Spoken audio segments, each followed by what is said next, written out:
All right, besties, hard to believe. 2025, we saw the Jess Machado show, Bunny After Dark, and fan favorite 24 on 24. We started the year with an interview with Congressman Jake Auchincloss, my first interview as an independent journalist. It went well as expected.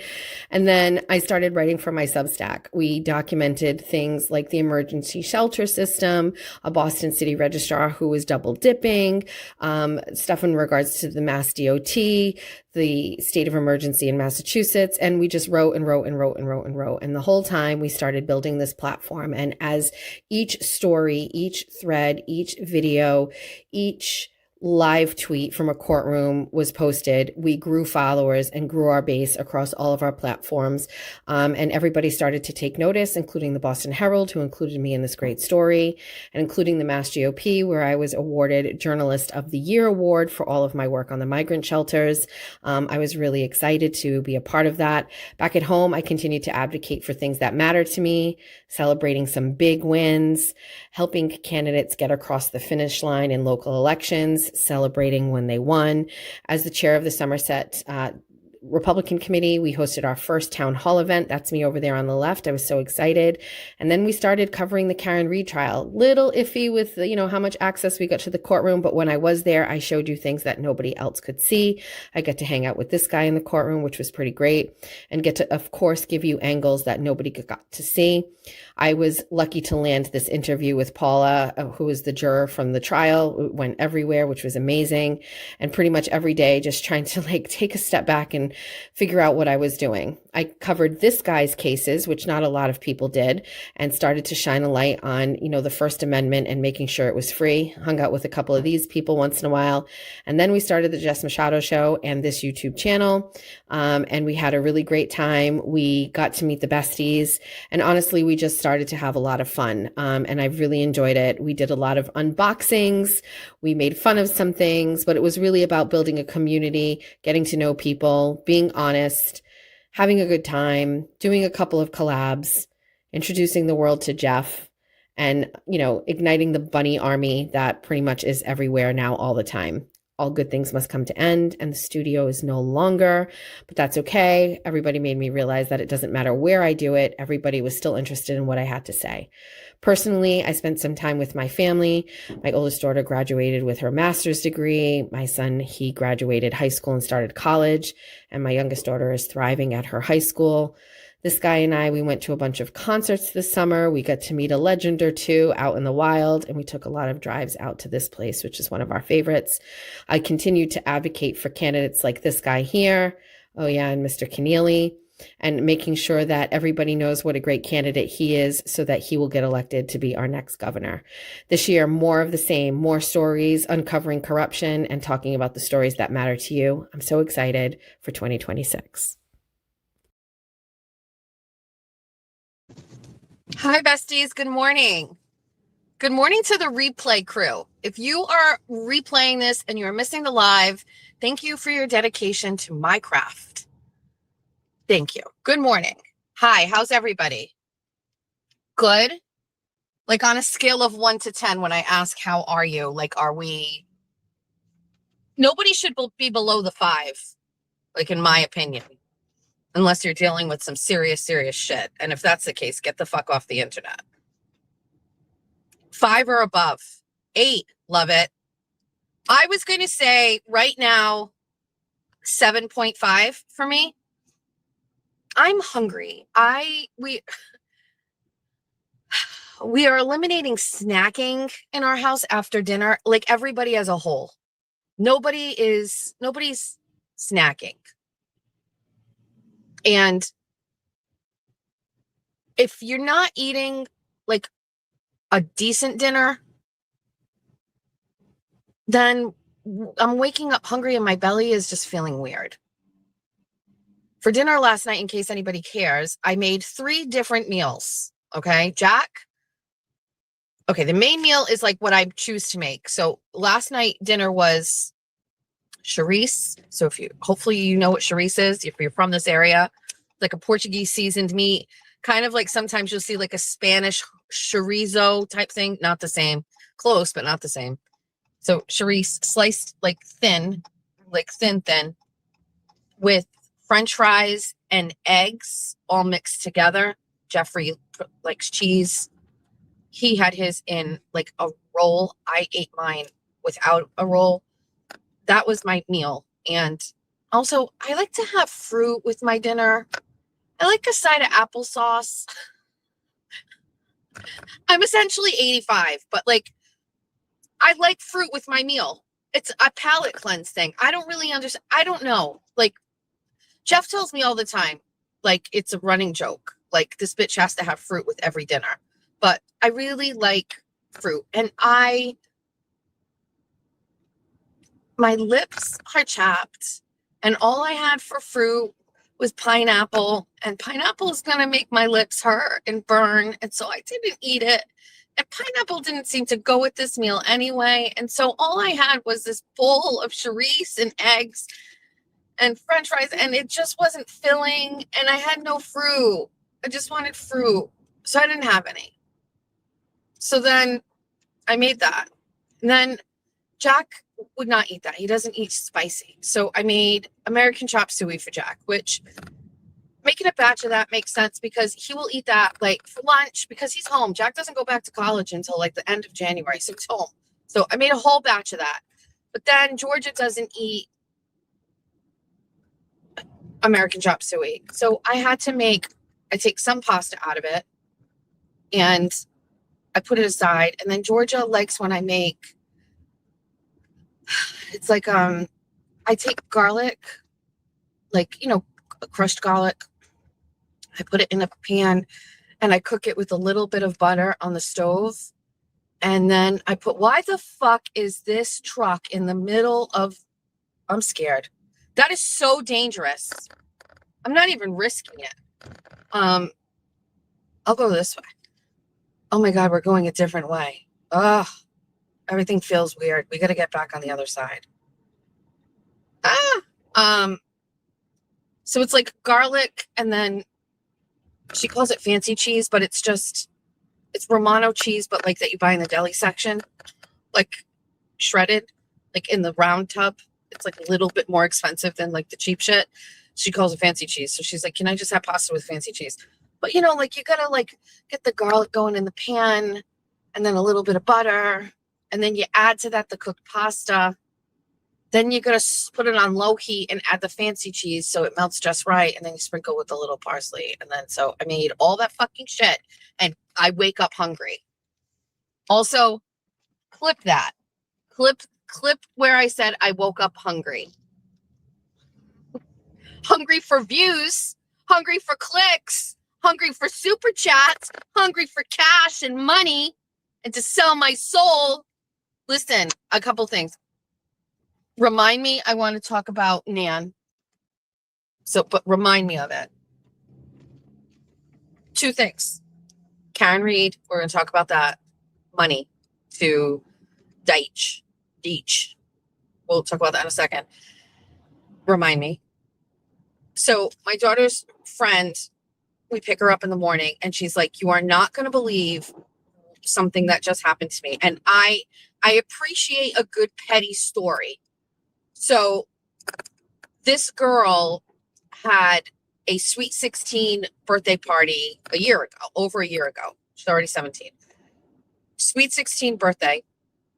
And I don't know like what the kids do these days, but she made a Sweet 16 playlist for the Sweet 16 birthday party she was having. And I don't know if it's like a hype thing or like whatever, but like everybody who was invited to the party got sent on Spotify a Sweet 16 playlist. And according to her, it had like 200 songs. Now, I'm not on Spotify. I have an account and that's so my kids can be on Spotify. I listen to my music on YouTube. I know that sounds crazy, but I should use Spotify. Don't get at me on this. We can talk about this another time. If I could listen to CDs in my car right now, I would. So she says she makes this playlist over a year ago, but she still uses Spotify. Like that's her everyday way she listens to music. And I guess you get notifications on Spotify. And she says she never checks the notifications on Spotify because the Spotify notifications generally mean oh, the band that you have on this playlist is coming to an arena near you. She's like, it's never noteworthy notifications. But she noticed a notification and it said that a certain person modified or edited the Sweet 16 playlist. So she clicked on the playlist and recognized that all of the songs were gone except a handful. And the girl edited and took out all of the songs. And she was a little upset. But she said the person who edited it, a friend of theirs, of the person who edited it, just had a 16th birthday. And in her mind, she thought, well, maybe she like was using that playlist or something like related to that. Like she didn't know. So she messaged the girl and she was like, hey, she's like, just notice. And by the way, this was back in December. So she didn't even notice it in real time because she doesn't care. So she's like, she messages them and she's like, hey, did you edit out this one playlist? And the girl didn't respond. So while she's in the car this morning, she's going to tell Georgia the story. And in real time, she recognizes that the first letter of every song was arranged on the playlist to spell out the girl's name, Smells. So say it was Kelly. The first song began with a K, E, L, and it went all the way down to spell out Kelly Smells. And she was mortified. And I was like, okay, where do these fucking bitches live? What do you need me to do? Because I am here for the retaliatory petty streams. I am here for the retaliatory petty posts. I am here for it. So who are they? What can I do? And how can I ignite an army of people to fix this for you?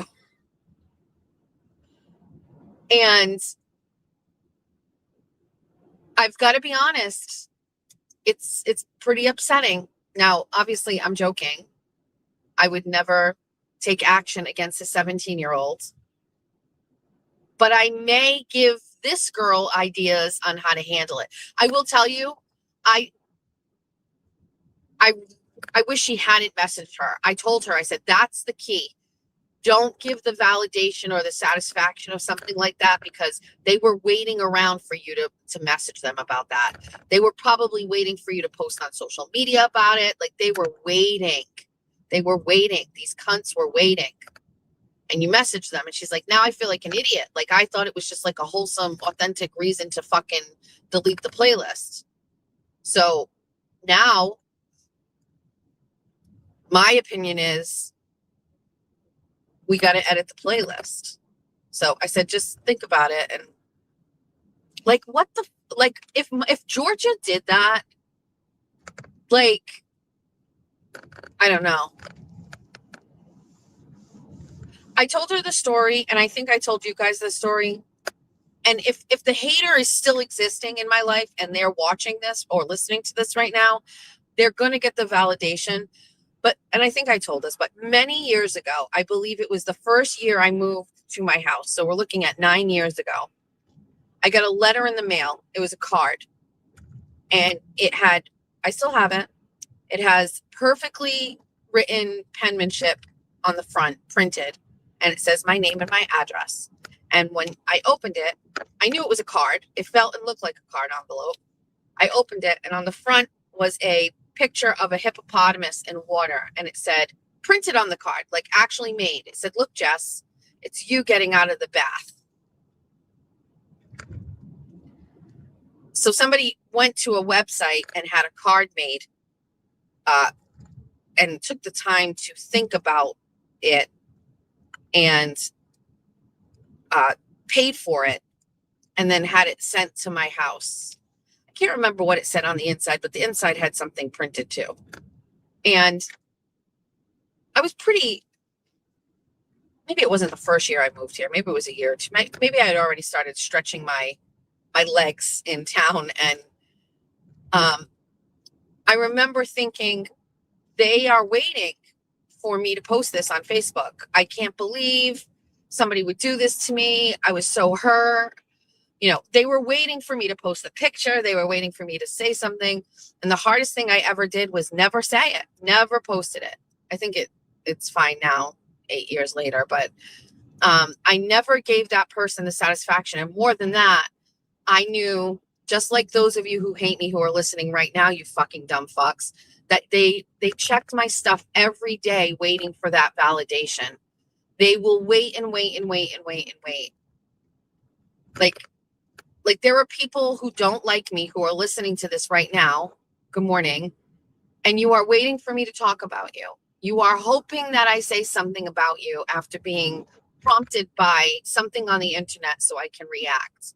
And I just want to let you know that I am in my petty era. And so I will react and I will say things, but only because it feels good for me, not because I want you to get validation. I'm enjoying this right now. There will come a time where it won't feel good. You know what I mean? There will come a time where it won't like how I feel. But currently right now, I am 100% enjoying being petty. We have to get a coffee. I have to pull up my gift card, so I'm going to have to leave you for a minute. But let's order it first. But then just remind me of Karen Reed Money, Horizon Social Chart, and Elastics. Can somebody remind me of those things? Horizon Social Chart, Karen, Elastics, and if I said something else, remind me of that too. Good morning. Can I do a large iced white chocolate pistachio with whole milk? That's it. Thank you. Thank you. Okay. All right. Give me a second. Let me. We got a little bit of a line today, everybody. There's 2 cars behind me. Oh. All right. Let me get my gift card ready. Stand by, please. I'll be right back. Talk amongst yourselves.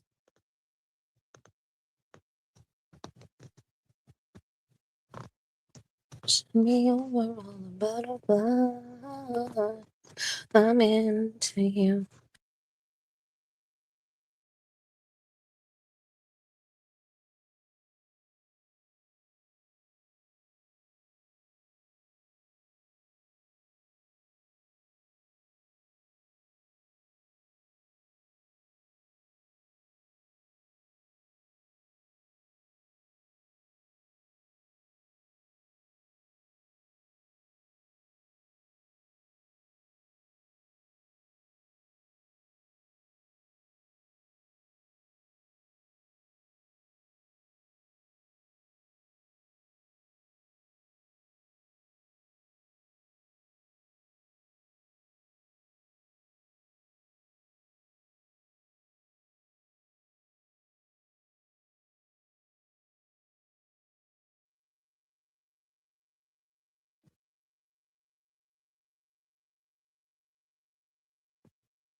Meow, meow, meow, meow, meow, meow. Meow, meow, meow, meow, meow, meow, meow, meow, meow, meow, meow. The song in my head today is Paramore. The one that's like, I should be over all the butterflies. I'm into you. And baby, even on our worst nights, I'm into you. I'm into you. That one.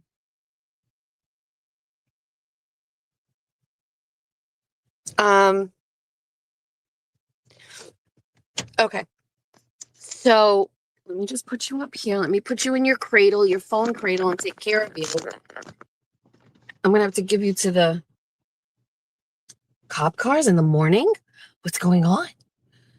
I'm gonna have to give you to the lady. in a minute, but we're in a line so we can chit chat. Good morning. I see super chats I can't see. I see a green one and an orange one. So green one means member. So if you became a member, thank you. And I see an orange one, which is $19.99, but I have no idea who sent it. Thank you very much. I saw, okay, so I don't know who these people really are. And that's not a slight. I'm just telling you, like, they're not on my radar. I don't know who they are. Somebody suggested Misdemeanor for me to keep up with all of my court dates. Now, Misdemeanor put up a very nice post about me during the Karen Reed trial, like fangirling on me, I believe. And I went to her thing, and it looks like she does these nice little graphics, and she puts up like when court dates are. And I can appreciate somebody who does that. Like, I feel like in this universe, like of the online world, like everybody has a role. You know what I mean? Like everybody has a job. Did you guys ever see B Movie? Working B. You guys ever see B Movie? It's one of my favorite movies with my kids.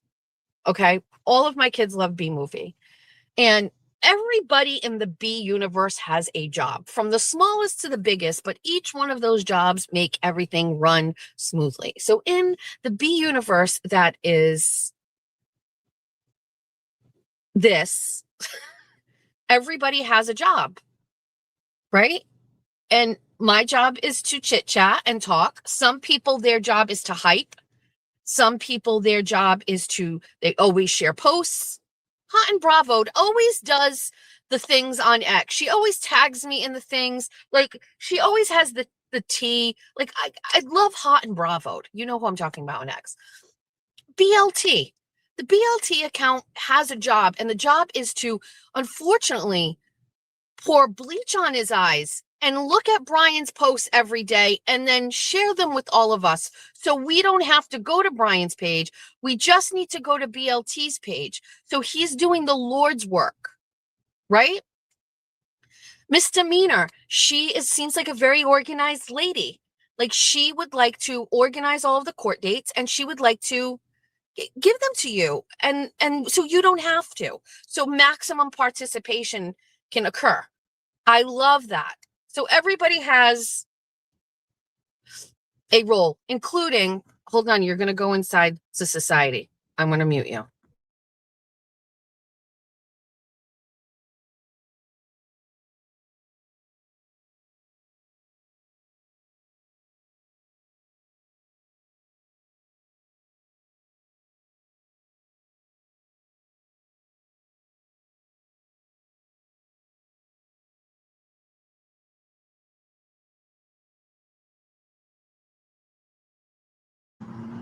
Okay, you're all back. You're all safe.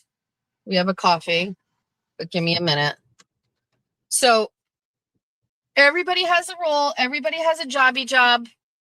Even the people who just watch and views and they're silent. By the way, I get a lot of emails from people who say, I don't like to comment, but they send me wonderful messages and I read them all, and they are so kind. It's clearly obvious that this internet was missing somebody like in their late 40s who just kept it real, because people are just like, bitch, thank you. You're welcome.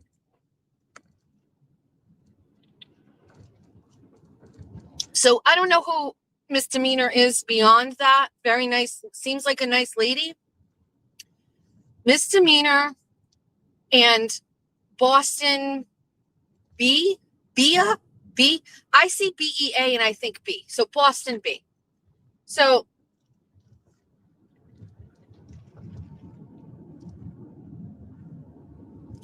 this is an exceptional white chocolate pistachio today.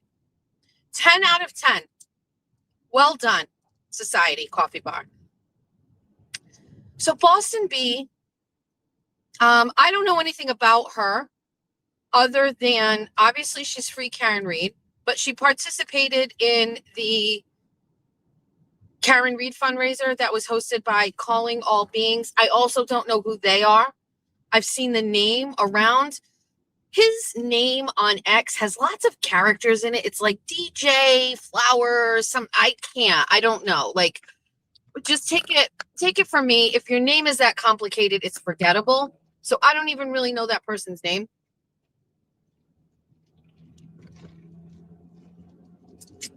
Unless it's DJ. I beats me. I have no idea. But listen, I keep it in my back pocket. If you participated in that Karen Read fundraiser, you could possibly be on a side of things that I don't want to fuck with. So now some people, like for example, if Mazza Media showed up on that Karen Read fundraiser that Karen Read was on, and he's Switzerland. We don't care. Mazza Media can go wherever he wants, to the left, to the right. We don't fucking care. He's a gem. We don't care, right? That's why when people go after him, which apparently either Mike or Brian or both had done, like that's just basically like that's an act of war, in my opinion. You know what I mean? So Boston B, I didn't really have an issue with. I'm just saying, like, these are people that, like, I say this in the nicest way possible, but I know, like, I want you all to know how I feel about it. These are people I don't even fucking care about, okay? Like, you're not even on my goddamn fucking radar, okay? You're only on my radar because she was a panelist, even doing the Karen Read thing. Still was not an issue. I just, again, like, it's almost just like the situation with Nan, right? Like, so never said a bad word about Boston B. Didn't really know anything, but also don't give a fuck.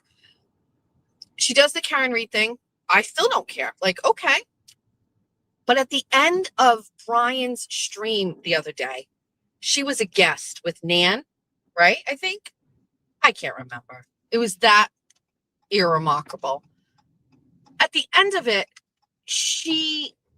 Brian was saying shit about me. And she was nodding her head. And she was like, we got you, Brian. And I was like, oh, okay, bitch. Now I know where you go on the Horizon social chart. Fine. But again, like that's like them doing it to me first. We never go at people unless they, oh my God, turkeys. Oh, I would turn around and show you, but so you know what I mean? Like I can't say anything about calling all beings unless they say something. Have they taken shots at me? I don't know. So whatever. So now misdemeanor lady is having Boston B on for a financial literacy podcast. Now, unpopular opinion, I like the idea of them doing something a little different. You've got an audience of people watching you. If this is something that interests you and is great, then by all means, try it out. I don't think you're going to get the views, but try it out. Who cares? That is being creative. That is doing something different. I am all for that. It's a nice little unexpected plot twist in the shit going on. Like, sure. Okay. I would literally, I'm telling you, that's exactly how I feel about it. That's a great idea. Do something different. Okay. I don't think it has mass appeal, but these people aren't doing this for a living, right? I don't think. So they don't have to be calculated with their presentations. So, but do it. That sounds great.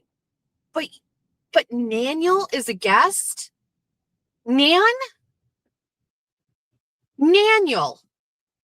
So I was watching the comments. I will admit it to you. Somebody sent it to me, or maybe someone tagged, who knows? Hot and Bravo probably tagged me in it. And I go, this is going to be something that interests me to watch the comment section of this. And they got ratioed. Like, this maybe would be something I would do, but not with this bitch.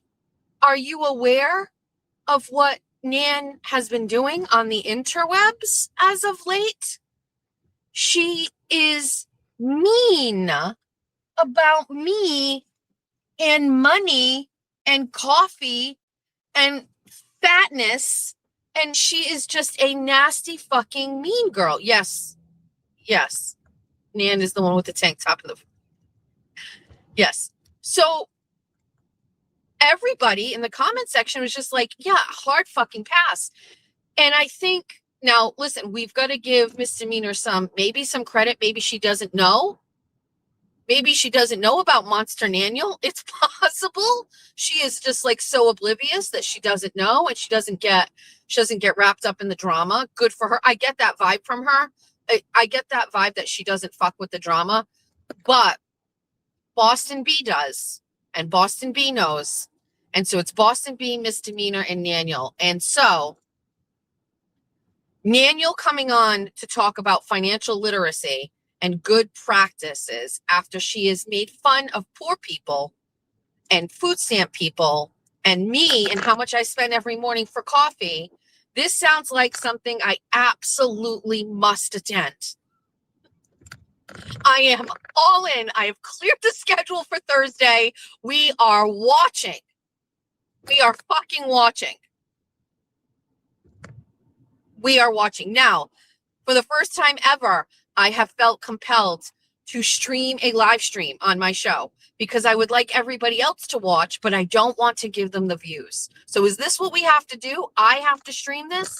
I have to stream a financial literacy YouTube presentation with Naniel?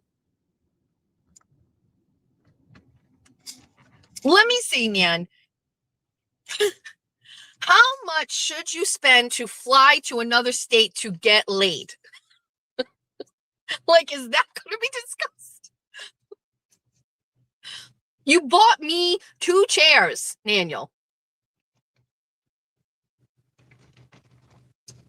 Listen, I don't really know. People can do whatever they want.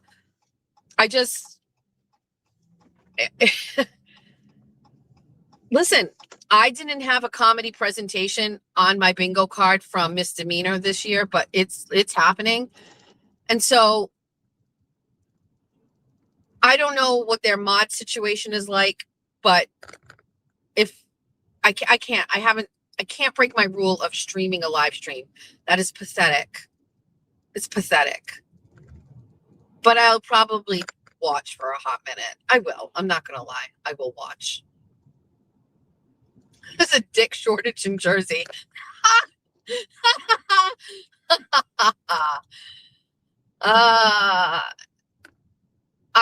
Whatever. I can't. Anyway, what else do we have to talk about? We're moving on from that. Well, but not necessarily moving on from it. Listen, I love the besties who have been screenshotting all of Nan's comments in the comment sections and things. And, you know, just like in any argument with my husband, I will go backwards and say, do you know where this started? This started with this. So everything after that is a reaction to what you did here in this instance. You know, Nan just, I was so fine with Nan. Just no issues, no problems. Can't believe she turned on me like this. Why, Nan? Why? I liked you. Talked about how generous you were. Yeah. I am curious because I don't watch or I don't look. Did anybody watch Howie Carr yesterday? Somebody sent me a screenshot and it said Howie Carr has me blocked. So, I can't go to their page. You can see public posts, but like once I'm blocked, whatever. But Howie Carr, somebody sent and said Howie Carr is doing a big announcement. Last time he did that, it was like the book with Karen going on the show. What is the announcement that happened yesterday on Howie Carr? Is there anything substantial that happened? Because I would like to know. I'm curious. Yes, Howie Carr blocked me on Twitter.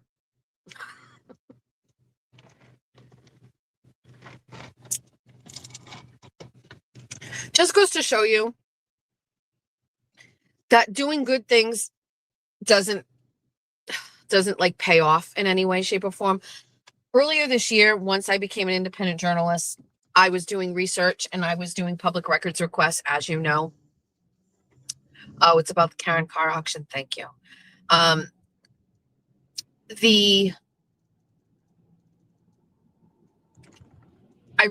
put out some sort of, I can't even remember what the record request was, but it was a public record request.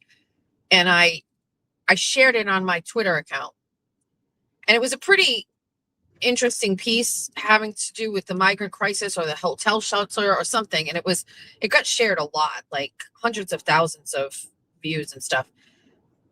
Howie Carr took it, the screenshot, and shared it on his page and made sure like it was cropped to the point where you couldn't see it was from me. Now, this is before I watermarked any of my FOIA requests. So I learned my lesson, but some of my followers noticed that this is before I didn't have the platform I have now. I mean, this is the beginning of the year. So I had a third of the followers. Some of my followers noticed and went over to the account and were like, did you guys really take Jess Machado's shit and not even credit her? And listen, in this world of independent journalism, that is the most important thing. You must credit another independent journalist here. Okay. You have to.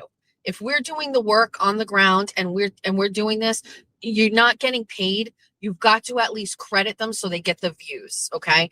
And Howie Carr has been in this industry a long time.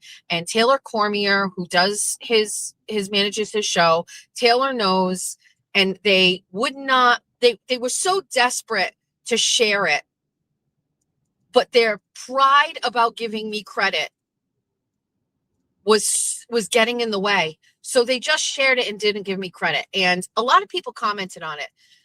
I wanted to put up a post about that all the way back then. But I have a common friend with the Carrs. It's Anthony Amore. And Anthony Amore told me it wasn't worth it. I regret listening to him. Because I actually really believe that him saying that was more about protecting the Carrs than about me getting vindicated for them stealing my hard work. And his relationship with them was much deeper than mine. So I get it. But I regret it because what I should have done is put them in their fucking place right the fuck then and there and say, don't take my fucking shit. Now, there's nothing stopping them from doing it. I should have watermarked it. And that's why I do watermark now, specifically because of Howie Carr. Because they would, can you imagine Howie Carr was the first person to steal my fucking work and not credit me? Didn't even tag me, didn't credit me. It didn't even come from my work. It was my idea to look into this. Nobody had sat around and put the two things together. It's me. So while Howie Carr is down in fucking Florida, like fucking sitting on his ass while his fucking wife does all this fucking stupid shit and fucking acts like a maniac, I'm at my kitchen table going, well, what if I put in a request for that and see if that connects with that? Okay, let me do that. First of all, where do I put in that request? I don't know. Let me start fucking looking.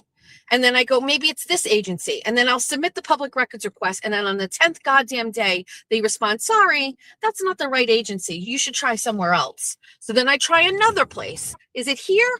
No, I know nobody's asked about this item before. Where do we ask? And there's nobody holding your hand and telling you, this is where you ask this question. This is where you submit your public records request. Sometimes it takes multiple tries, and these agencies don't quickly respond. They're not swift because they don't give a fuck about your public records requests. They have 10 business days to do it, and they will give it to you at 5:01 on the 10th day. And that will just make it harder for me to do all of my work. It is exhausting. Public records requests are fucking exhausting. And anybody who has done it will tell you that. Courtney and Tina used to tell me that she's been waiting on public records requests for over a year. Like, so when somebody steals your public records request, like reward, it's dirty. It's fucking dirty. And you got Howie Carr doing it, dirty. And I should have fucking called him out on it back then. But I played nice because I was advised to do that. And I took my friend's advice. Wrong advice. So now you block me? How are you going to get my shit to steal? Hack. I know you're listening, Taylor.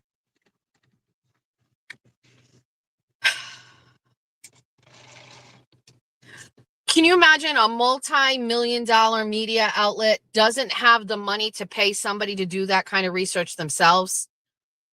Hire somebody to do the investigative work. Don't steal my shit.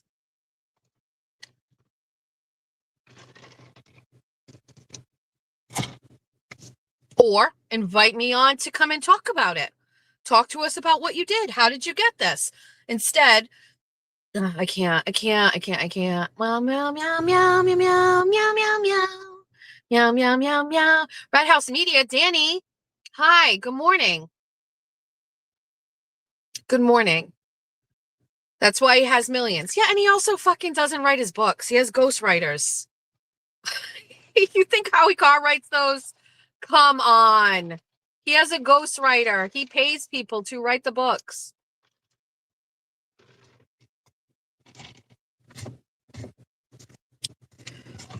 And maybe Howie Carr has earned that. Perhaps Howie Carr has earned that. And I'm open to listening to that. That notion. Is it Adam Deitch? Dyked? Dicked. Adam? Is it AD for DA? That's his thing? AD for DA. Kind of catchy. Adam Deke is running for District Attorney of Norfolk County. If I was a betting girl, he's going to win. Deitch. Thank you. I don't love it because he's a Democrat, and I continue to get frustrated that the Republicans in Norfolk County didn't understand the absolute fucking gift that was placed at their doorstep and found somebody to run for district attorney. It would have been a slam dunk. I don't know what's going on. Now, I will say, I remember last year, some of the people in the Mass GOP called and said, do you have anybody, Dyke? Not Deitch, Dyke. Listen. Deitch. Dake, Dyke, Dick. I have no idea. We don't know. We're going to need a nickname. Correct. I don't know. Whatever. He's probably going to win. Karen Reed has donated $1,000 to his campaign fund, which is the maximum personal donation in a calendar year that you can give to a campaign. Karen Reed has donated $1,000, as has David Yannetti and Alan Jackson. All of them have donated money to that campaign. Now, symbolic for sure. So Karen waking up and saying, I'm going to give a maximum $1,000 donation to the guy who I think can fix Norfolk County. Very symbolic. I think that people may have some sort of like feeling where, should Karen, who's asking for money, I already see that. So wait, isn't Karen asking for donations? So I knew that this would pop up, and we'll talk it out here in the chat, Sarcastic Queen. But, and Danny, what do you think? You know, what's your opinion on this? Karen Reed is asking for donations for her defense fund in the civil trial and her countersuit in the civil trial. She's having people do fundraising for her. Does it bother you, Danny, that Karen Reed made a $1,000 donation to the candidate running against Michael Morrissey for DA in Norfolk County? I would say that everybody would think that it was a fair use of donations. So use my donations to donate. Thank you. I don't think it would bother anybody, but I could see people who don't like Karen saying it. But I think it's symbolic. It's, you know, this is who I'm supporting. You know what I mean? I was surprised, to be honest with you. But I also love looking at campaign donations to see who pays people. Like Maura Healey's campaign donations are always really fun to look at. For example, if you go back, and I'll be revisiting all of this again, but like with the migrant shelter and the migrant crisis and all of these things, you had these companies, these quote unquote nonprofits, which, you know, biggest joke of all time. It's a nonprofit. We have a nonprofit like Eliot, which is like a human services company. They get hired to run a shelter, right? Their staffing service comes in and they run the shelter. They're nonprofit. Their CEO makes $400,000 in a year right now because of the migrant crisis, whatever. You go and find that person and you type their name into the campaign finance and you get to look up who donates to you. It's public. You have to do it. So you see that those people donate to Maura Healey. Then you Google and you try to figure out who the husband is or the wife is. And then you see, you know, if they donated, and they donate too. It's fun watching the money. I really love it. I also love it sometimes when scandal happens and then you go back and you look and you say, "Ooh, where did this person, did they donate somewhere?" So after something bad happens, you go back and you look and see, "Oh yeah, this person donated to this." Like Brian Shortsleeve, who's running against Mike Keneally and Mike Minogue to be the Republican gubernatorial candidate, his wife donated to a bunch of Democrats. So a lot of people are going, is that really what a Republican should do? You know, follow the money is a great way to look at it. So I don't know if there is word whether or not Michael Morrissey is running. In my opinion, that clock is ticking. That announcement has to be very soon. You cannot really go into the calendar year of the election, which is in November, and come out late at all. Now, Michael Morrissey is a complete anomaly because I don't know if you've ever I would assume there's got to be a decision made very quickly. Michael Morrissey has around $400,000 in his coffer. Dyke Dick has around 100,000, I think. Pretty competitive. Pretty competitive, I think, to be honest with you. Because there's ways I'd be looking at that. Like, in my opinion, Michael Morrissey may have $400,000, but like, you got to take 100,000 away for Karen Reed, take $100,000 away for Aiden. And now you're left with 200,000. Now you're only, you've only got twice as much as what D Dyke Dick has. You know what I mean? So I don't know. I would venture to say he's not. Let that bird go. Why did you attack him like that? I just saw a seagull flying, and another seagull swooped down and attacked him and shoved him down into the water. Are you okay? You are? That was egregious. You didn't deserve it. I saw it all. I can be a witness. So you're going to go to the police and fill out a report? He came out of nowhere. Are you good? All right. No, it's a goddamn seagull came out of nowhere and swooped down, jumped on this other seagull and shoved him under the water. Now I'm wondering, did that seagull catch that seagull with his female seagull? And this is just like some sort of revenge. I shouldn't have gotten involved. Did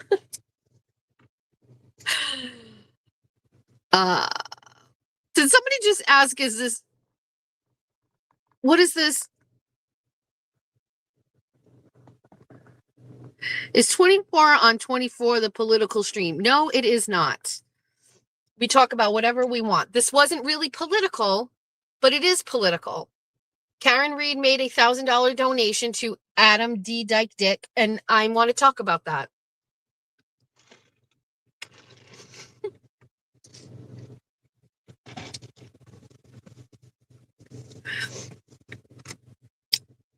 Okay. I'm not sure when it happened. I'm not sure. Some point in my life, it was not by me. I did not buy them. But at some point in my life, a certain type of elastic, hair elastic, entered our lives. This hair elastic is kind of thick, like the thick black ones, right?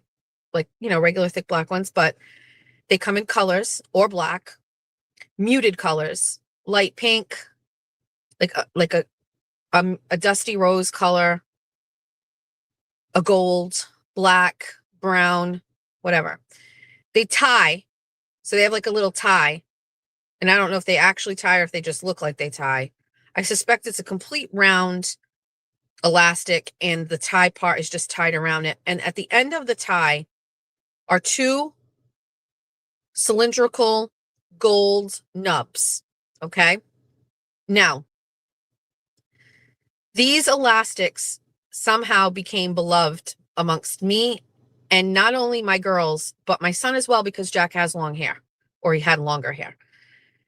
There's something about these that we all loved. They looked great on your wrist. They were a perfect level of stretch for your hair.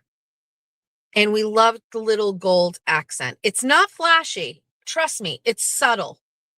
Okay. And so we had a bunch of them in the house.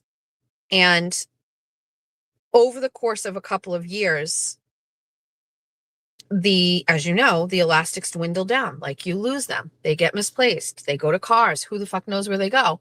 Everywhere. If you have cats, your cats take them. We don't have that problem. But over the course of time, I know you need a visual. I'm going to turn my camera on and show you what it looks like. Stand by.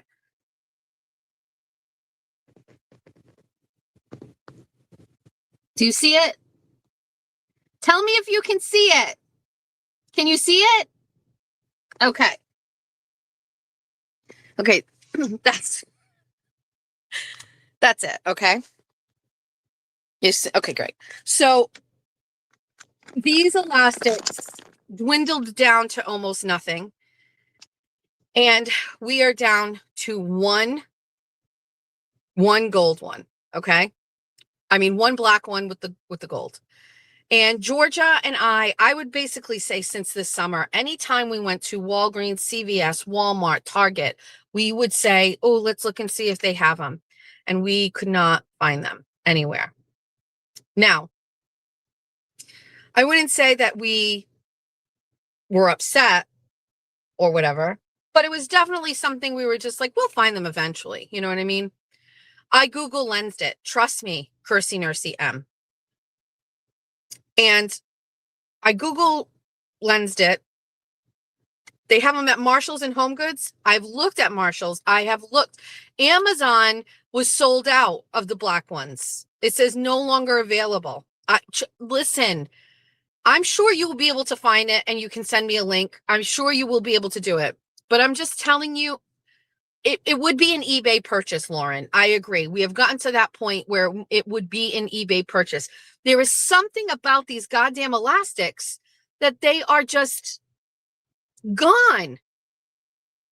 And we can't find them. So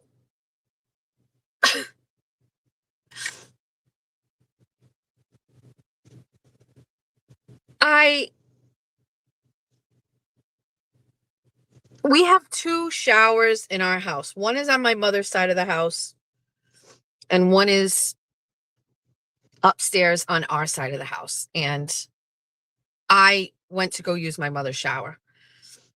And it was hair wash day, which is like every other day or so. And normally I'm upstairs in the bathroom and I brush my hair before I go in the shower. So I didn't. So I open her drawer and I go to get her brush, and inside the drawer, which I've never opened in my life, are 4 of these elastics with the gold things on it. And I take a picture after I'm done gasping and I send it up to Georgia, and Georgia responds. She goes, "What the fuck?" And I was like, Mima has them. And Georgia's like, "What?" And I hear Georgia running all the way down the stairs from the 3rd floor, running all way down the second floor, running all the way into my mother's side of the house. And she's like, what the fuck? And I was like, she has stolen 4 of them and they are in mint condition. And Georgia is just like, we're taking them. And by the way, they were mixed in with like dozens of other elastics. My mother has short hair. My mother doesn't even use elastics. So I took them. She was not home. I took them. I took 2 and Georgia took 2. Desperate times call for desperate measures. I'm sorry, but we have been fucking in a chokehold with these goddamn elastics. I'm Google lensing it now. Okay, so now here's the thing. When I was Google lensing it, I only had one left, and it's beat up, and it's black, and it looks mangy. So I would take a picture of it and Google lens it, and it wasn't turning anything back. Now we have brand new ones. I Google lensed the new ones, and I have found a couple of options, but I can't believe what I wouldn't have given. On any given day, I would have paid $20 for one. Like, I love them that much.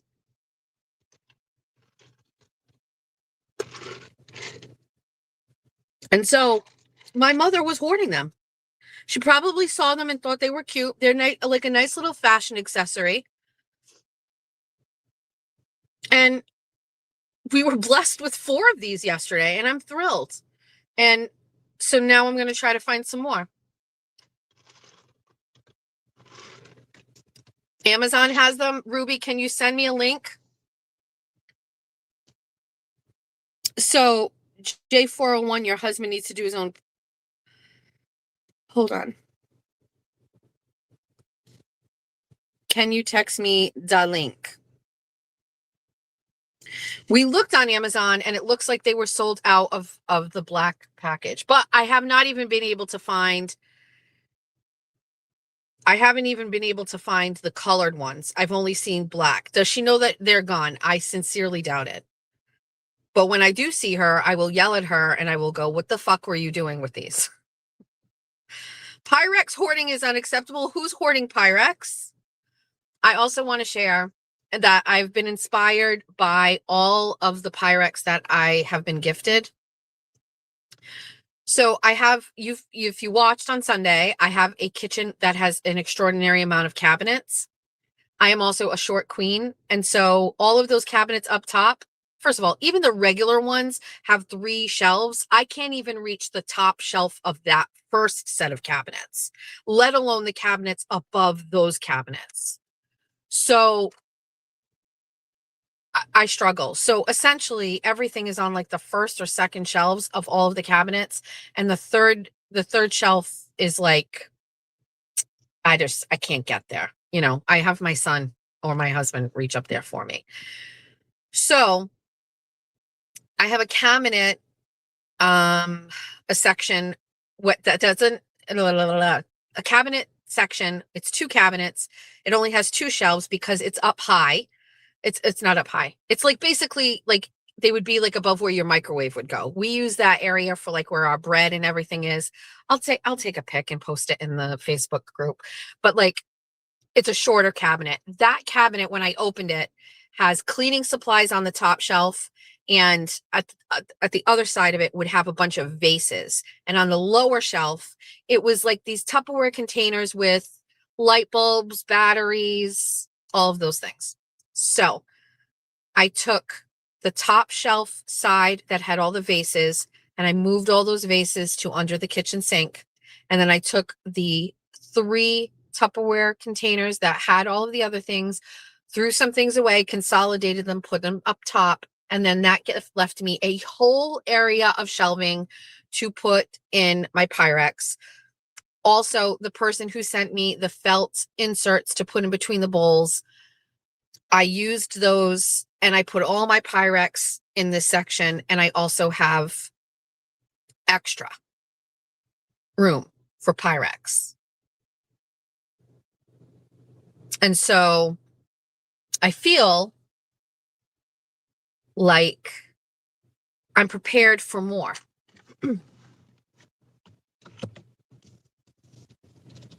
Also, That's got me thinking. Let's take a drive. What is so great about Pyrex? I have no fucking idea. I don't know. I love it. I love finding them. They are old.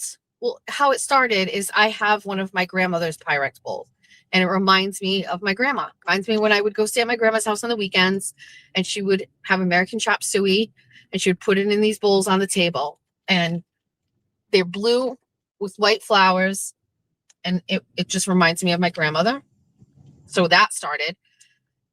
And then I learned that is part of a style of bowl that they make, and every year they would release different prints. And so, I like things like that. So we're going to Savers. Let's just go. Listen, I am in a Gap sweat. Okay, let's finish the Pyrex conversation for a minute. I just like Pyrex. I don't know what it is. And then they're older. They're old. Some go back to the 50s, and they're beautiful colors. And to be quite honest with you, they don't make shit like this anymore. They don't make bowls like this anymore. They don't make things like this anymore. Third, I am a cooker and a baker, and I am constantly using bowls. Always. For cooking, for cutting vegetables, for mixing things, for baking. I mean, I use a lot. Very rare that I mean, as I get more Pyrex, I probably will not be able to use them all, but I'll exchange them out. So I just like them. And then fourth is the thrifting aspect of it. These are things that you find at Savers estate sales when you're looking for a lamp. These are things that people have found they have in their homes and they didn't even know. And then they are like, oh, wow, I have it too. Somebody sent me such a great picture of what they have. And I was like, you have a fantastic set. Like, it's wonderful. So anyway, I just like hunting for them. So usually I will pop into Savers early in the morning. Not all the time. This is like just if I'm in the area. But now because I do this for a job, it's content. So I will go there now. We're going to drive there. Wait, do I have my wallet? We have my wallet.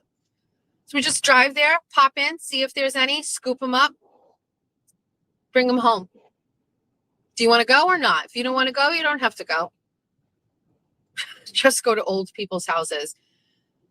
Bring back fucking yard sailing, man. Like, I don't know if you guys are into yard sales or not, but I have talked about there is nothing. Oh, please get out of the road. These geese are trying to cross the road, and this guy didn't have the patience, and it forced them. You got to pick up the pace.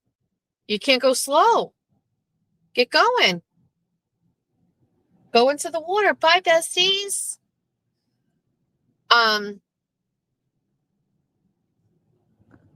So I can probably tell you where the yard sale thing started for me. Now, keep in mind, I just want to let you know, growing up, I didn't go to one yard sale with my mother, ever. Never. Yuppies didn't do yard sales, okay?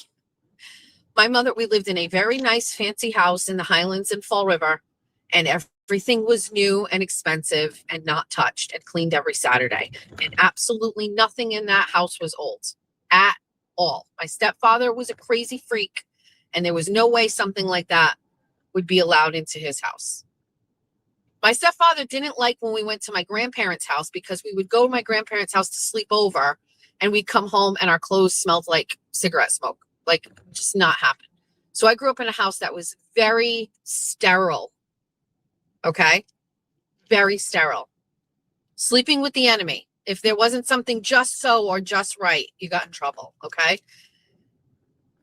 So it should be of no surprise that the path I took in life is to buy a house that was built in 1906 and fill it with things that other people owned. Okay, I just bought a new set of curtains for my living room for the first time since I bought my house. My mother bought my house in 2015, 2016. Like, I just bought a new set of curtains. And that was only because I was just obsessed with them online. But I buy old things. I like old things. Not a consumer. I'm not big into spending money on things. I have a problem with spending money on things. To me, there's something really crazy about spending money on expensive things that are very similar to cheap things. It doesn't make sense to me. I have a hard time with it. You know what I mean? Like brand name things. And I grew up with brand name things. I grew up with like brand name things. I just, as an adult, I recognize that in order to have the money to pay for brand name things, I would have to go to work and leave my children at a daycare or with a nanny or whatever. And why would I go to work to get money to pay for brand name things and let someone else raise my children for me while I did that? That just seemed like a crazy notion to me. You know what I mean? So like from the time, like now when I lived with Julia's dad, like Julia's dad had a lot of money. And so I wasn't in that position. I could stay at home and shop. And, he would say, go buy your, the baby clothes, go buy yourself clothes. I wasn't really big into yard sailing back then because I'm not saying I didn't have to be, but like, it's just I wouldn't say that's what he wanted, but I'm not really sure he would have been into that or really understood it. But once I started my second phase of life, which was like with Jack and George's dad, and I had a small home and I had 3 children under the age of 10, and I was doing PTO things and volunteering at schools and all of those things, I recognized going and buying a t-shirt at Old Navy for $7, when I could buy a t-shirt at Salvation Army on a Wednesday for 99 cents, that's better for me. That makes more sense. Like my kids grow out of clothes, you know what I mean? And also, I think it's a creative thing because when you walk into a store, everything you see there at Old Navy has been picked for you. You get no choice in the style. You get no choice in what you wear. Whatever is in that building is what has been chosen by people that don't know you and don't care. When you walk into a thrift store, you have decades of history of clothing there, and you can be creative and your style can come from that. And you get to wear things that fit who you are. Do you know what I mean? It's the second best thing to making your own clothes. So for me, and it just makes so much sense. Like Georgia is so artistic. There is a reason why she likes going to a thrift store to find things that are quirky and interesting. And she would never see those things at like Old Navy or Hollister. Like she wants to go to a store and find things that appeal to her artistic creativity, and also her irony and comedy and stuff like that. And Jack too. Like he looks for old like sports stuff and old like band t-shirts and shit like that. You know what I mean? You get a sewing machine for Christmas. I have one. I have not used it in a long time since COVID. It was during COVID I used it. I made masks back when I thought that we needed to do that. I learned how to sew on my grandmother's Singer sewing machine, the kind that like folded underneath the table. I also hand stitch. I love hand stitching as well. But the point is, I feel better as a consumer when I mix new with old. I'm doing my part to recycle, limit trash, and appreciate history and also be creative. So that's my take on it. So I really do love thrift stores, but yard sales, and Jeff too, by the way. Jeff grew up in a household where his mother would never go yard sailing, and Jeff loves yard sales. The worst part about doing the Jess Machado show on Saturdays is that I can't go to yard sales on Saturdays. So it may change for that simple reason. We didn't go to any. Like it sucked. We went to, that's how the whole field trip thing started. I had to go to this estate sale to go get this goddamn lamp. No offense, Lucy, I'm sorry. This lamp And it was on a Saturday. So I was like, well, we've got to do the show and we have to go get the lamp. So we went to go get the lamp. So I just feel, listen, we have a Jeep Cherokee right now. It doesn't work in sedans. Okay. It can, but I'm going to tell you something. Saturday morning in the spring and summer, there's a yard sale website where everybody who has a yard sale or an estate sale plugs in it. Okay. I change my location to Barrington, Rhode Island, Rumstick Avenue, where all the rich people live. They don't always have yard sales, but in that area they kind of do. Or you change it to like Westport, Tiverton. Okay. We don't want to go to yard sales in Fall River. We're going anyway, you go to the yard sale thing. And now I used to say me, a coffee, a station wagon, $100 and a list of yard sales was the perfect Saturday morning. And Jeffrey and I'll never forget the first time I asked him if he wanted to go with me. He was, Jeff, getting up early on a Saturday, he's grouchy, right? But I was like, listen, get a coffee. Trust me on this. And you just give him the address. He plugs it in. You let him play his music, whatever he wants to play. Drive me to this yard sale. We go in together and we snoop around the house and we look for things. Not a lot of things interest Jeffrey, like that he wants to buy. I can't really think of anything that he has actually purchased, but he likes doing it. Sometimes I'll see him outside in the yard walking around with a cigarette while I'm upstairs in a bedroom looking at fabrics. He's good. You need a guy because if there's something big, he's got to carry it and lift it. He brought Lucy out to the car so I didn't have to hold her and I could shop around some more. It's the lore. It's the story. It's what is this house? Why are you leaving? Who died? Who got divorced? Where are you going? How did you get this? Where is your wealth from? What happened here? And also, I don't have good taste. My taste is adopted from everybody else. I don't have that inherent good taste in me. I have to steal it from others. So I need you to buy something first, and then I will be like, oh my God, yes, exactly. Do you get it? It's just thrilling, and you never know what you're going to find.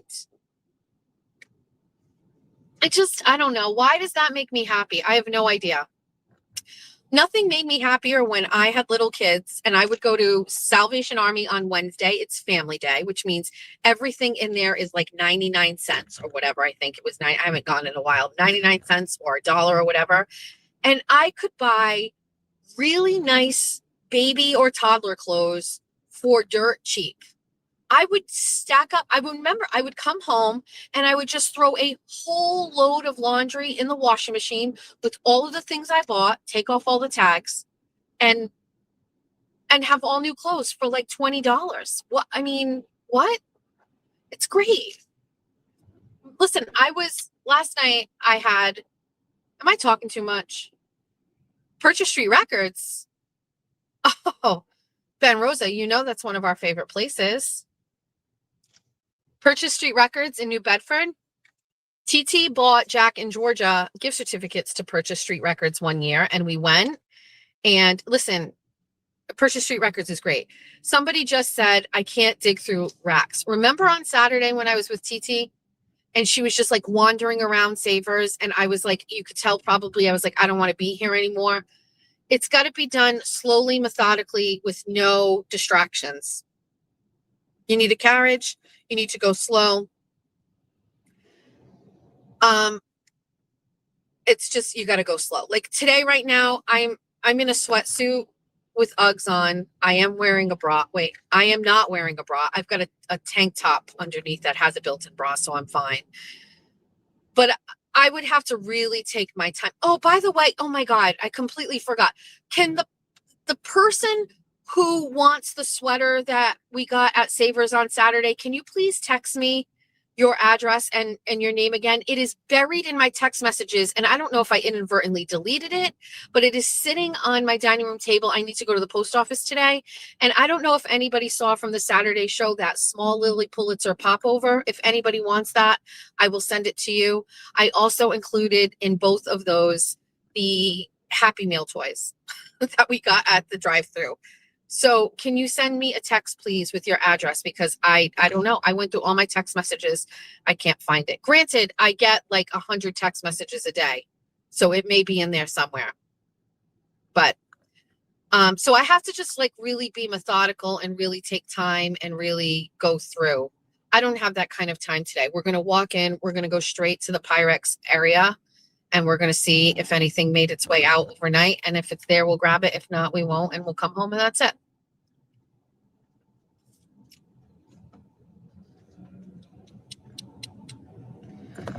I'm currently in Fall River, and the traffic is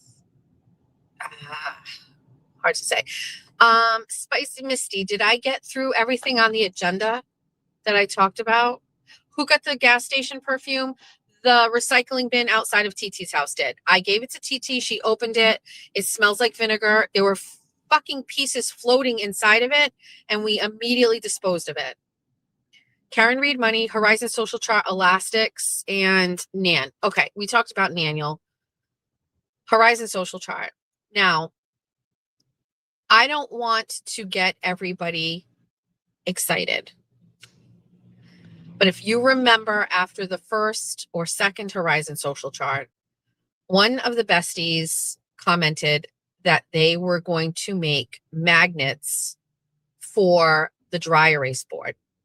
And I didn't forget, but I didn't want to also say, hey, where are the magnets? Now, I guess the other day I mentioned we were going to get rid of the Horizon Social Chart dry erase board because 5150 now also has a dry erase board, right? And so what do we do when somebody copies us? The first thing we do is we bless and release it. So 5150 did a live stream with the MLP lady. And so they did, and 5150 had I'm softening with 5150 lately. I'm just letting you know, I'm softening a little bit with her. She is her, and that she is caged animal status. And I can say that if I want to. I don't care if Aiden gets mad at me. I don't care. He fucked with her. He knew what happened with the last one. He chose this life. So I'm just softening a little bit, like little bit, 1%. Shh, Casey, Chrissy. Shh. No, I'm not softening. No, don't take it the wrong way. Everybody relax. Let me go here. You're not going to let me go. Fall River is just diabolical. Let me go. You can't cross. It's a red light. No care for the laws. I'm not softening. I'm just relax. I'm not.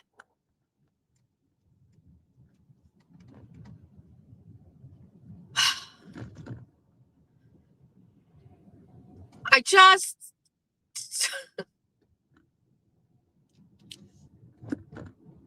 didn't say I was softening and going to take action. I'm just saying it's a very small movement. Just forget it. Just forget it.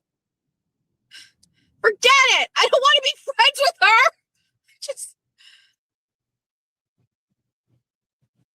Just forget it. I forget I even said it. Remove that. Delete this. Edit it out. Mods, put me in a timeout. Let's just go back to the magnets. So 5150 pulls out a fucking dry erase board, and of course it's got some sort of Taylor Swift fucking slant to it, like put them in red underlined from fucking that song, Look What You Made Me Do. I gotta give her credit. She's committed to the fucking Taylor Swift fucking lifestyle, whatever. So anyway, she copies me. So we bless and release it. That's the first thing we do. And then we realize that they don't have imagination. And so it's not their fault that God didn't give them the gift of imagination. So there's that. And then the third thing we have to think about is maybe they're doing it to get me mad. And so I can't give them that. I can't get mad and say, oh my God, they used a magnet Horizon social chart board, blah, blah, blah, blah. So it's just like, well, okay, we move on from that now. It's in the past. It's like, psh, bye. Take my sloppy seconds of a magnetic Horizon board. But the bestie who had been diligently working on magnets for the Horizon social chart panicked and was like, I heard you say you were getting rid of it. So please don't get rid of it because I did this. And the bitch sent me photos of Horizon social chart magnets. And they are literally every single solitary thing that you and I could have dreamed up. They are color, they have photos, and they have names on them. Okay. This is next level. And there's lots of them. Almost everybody that we ever wrote on the Horizon social chart has a face magnet with their name on it. Do you understand what this is going to do to the Horizon social chart? God bless me. It's next level. It's beyond. And so we are so fucking back, baby. The Horizon social chart is back. We are not, oh my God, why am I sneezing? Help. What would be causing that? So, well, I was going to revert back to paper. We're never getting rid of the Horizon social chart. That's my life. We can't get rid of that. That's real life. But I was going to revert back to paper. But now, no. Wait a second. Why? Why the sneeze? This better not be the start of something. Something's tickling my nose, or I don't. Oh my God, another sneeze. Help.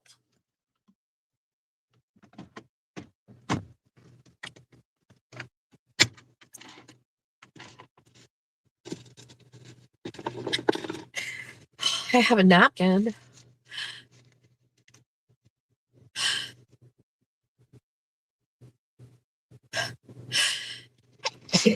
Ah!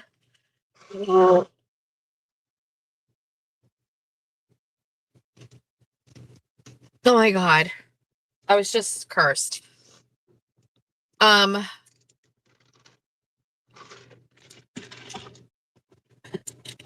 You know what the cure to that is? 2 ibuprofen. If this is the start of getting sick, we're getting ahead of it. 2 ibuprofen, just what the doctor ordered. We always have all those right on hand. You know that.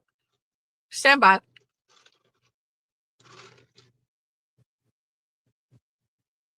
We're not fucking around. We can't get sick.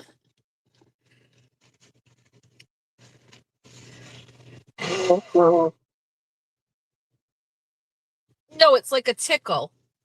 It's just a tickle. So I'm being punished because I said I like 5150. I didn't say that. All I did was say that maybe I'm feeling bad for her. Okay. So anyway, the Horizon social chart, now they got sent out yesterday. I definitely don't think they're going to be here today, although they are coming from the same state. If I see those things in my mailbox today and we get to do them tonight, I will fucking die. I'm going to die. I cannot wait to use them. I cannot wait. I'm so thrilled and excited for them. It is, wait till you see them. I sent a picture of them to Jimmy, and his response was, I'm going to shit. It's what he said. RBB, wait till you see, wait. Did somebody say, is this really you, Jess? Oh, because listen, wait, the doors are opening to Savers. We got to get our wallet. What do we have on cash on hand? Okay. And we have our debit card, which is unlocked. People are lining up. You think they're going to line up for Pyrex? Wait till you just see the Horizon Social. I want to post it so badly, but like I also don't. I can't. But the time, listen, do you want to know what kind of thought went into this? On the LTL one, so they made a BLT one, right? Because remember, BLT was on the Horizon Social chart. So they made a BLT one and then they made an LTL one, but the LTL one has two photos on it, one of Brian bald and one of Brian with hair. We don't deserve her. We don't deserve it. We don't deserve it. Okay. The doors are opened. We're going inside. Wait, let's take a quick look in the mirror. It doesn't matter. What the fuck do we care? Who cares? Hold on.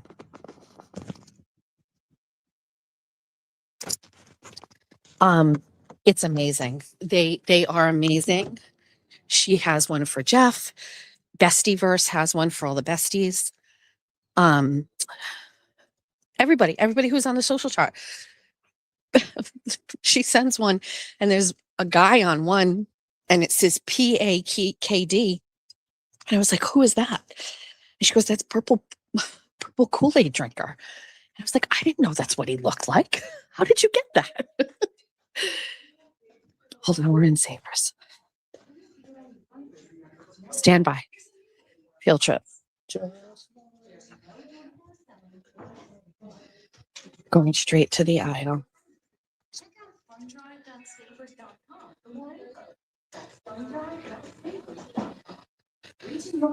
Okay, we're here. Stand by. I can't talk to you while I look.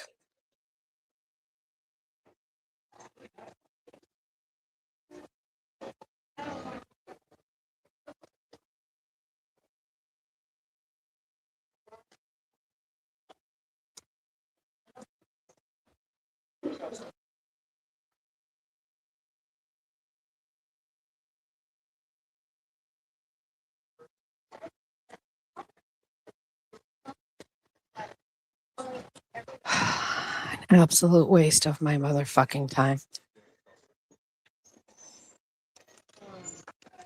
I kid you not. Not one piece. Well, they have like the glass bowl ones, but we don't want those. Nothing vintage. Wow. Wow, Savers. Wow. Let's go look around the corner just in case somebody put it in the wrong spot.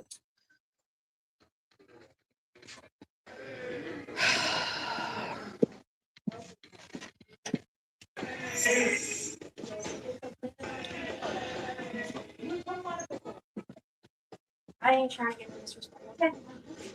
Wait, there are a couple employees here and they're fighting with each other because there's nobody in the store. So they're arguing. Hold on, this is interesting.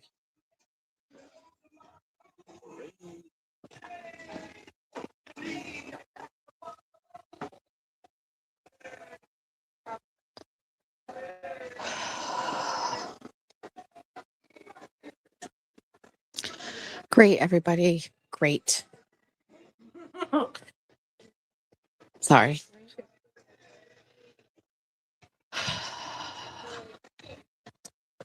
I don't want to talk about my level of disappointment right now because it is very high. But I feel as if the past couple of times I have come here, they have let me down.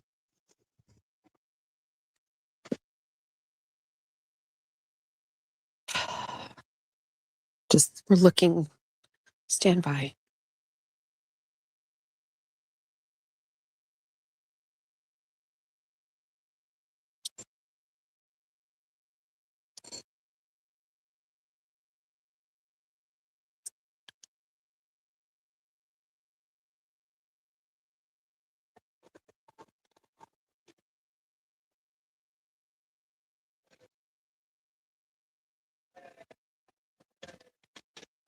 Can you feel my disappointment through the phone?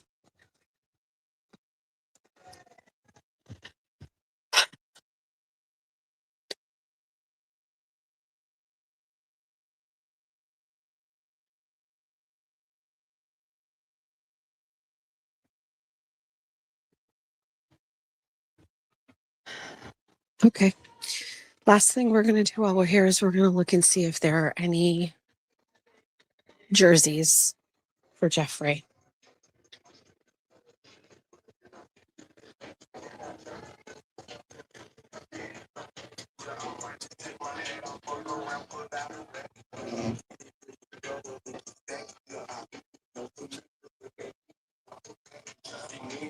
We get some music playing in the background. Pero no puedes llevar los carritos en dos ruedas desde la tienda. Además, los pequeños no pueden ir parados en los carritos de compra. Asegúrese de que permanezcan sentados y seguros en todo momento. Muchas gracias.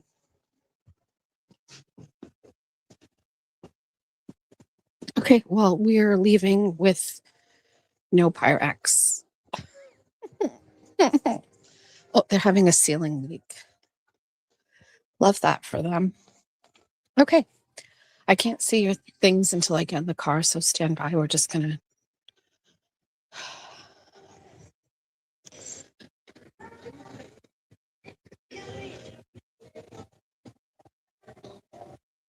I'm about to text Haley like, yo, you want hours, right? They're fighting. They're fighting. Well, that's a cute sweater. Okay, we're not going to do that right now.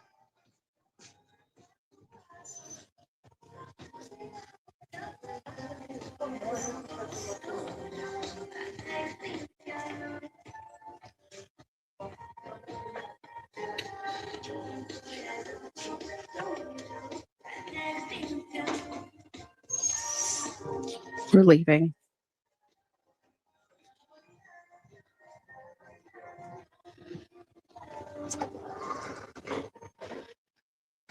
Whose idea was it to come here? I'm just asking for a friend. Whose idea was it?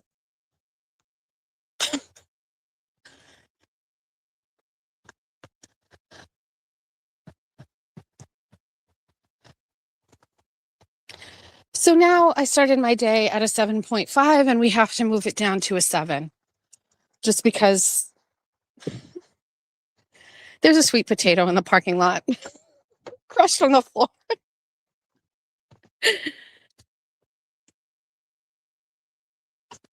Okay, I'm back in the safety of my vehicle. How's everybody?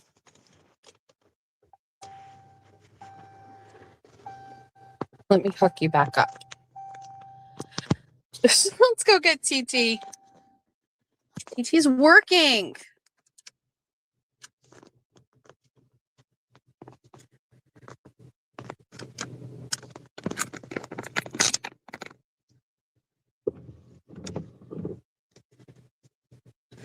Lauren's going to go Dyson her hair.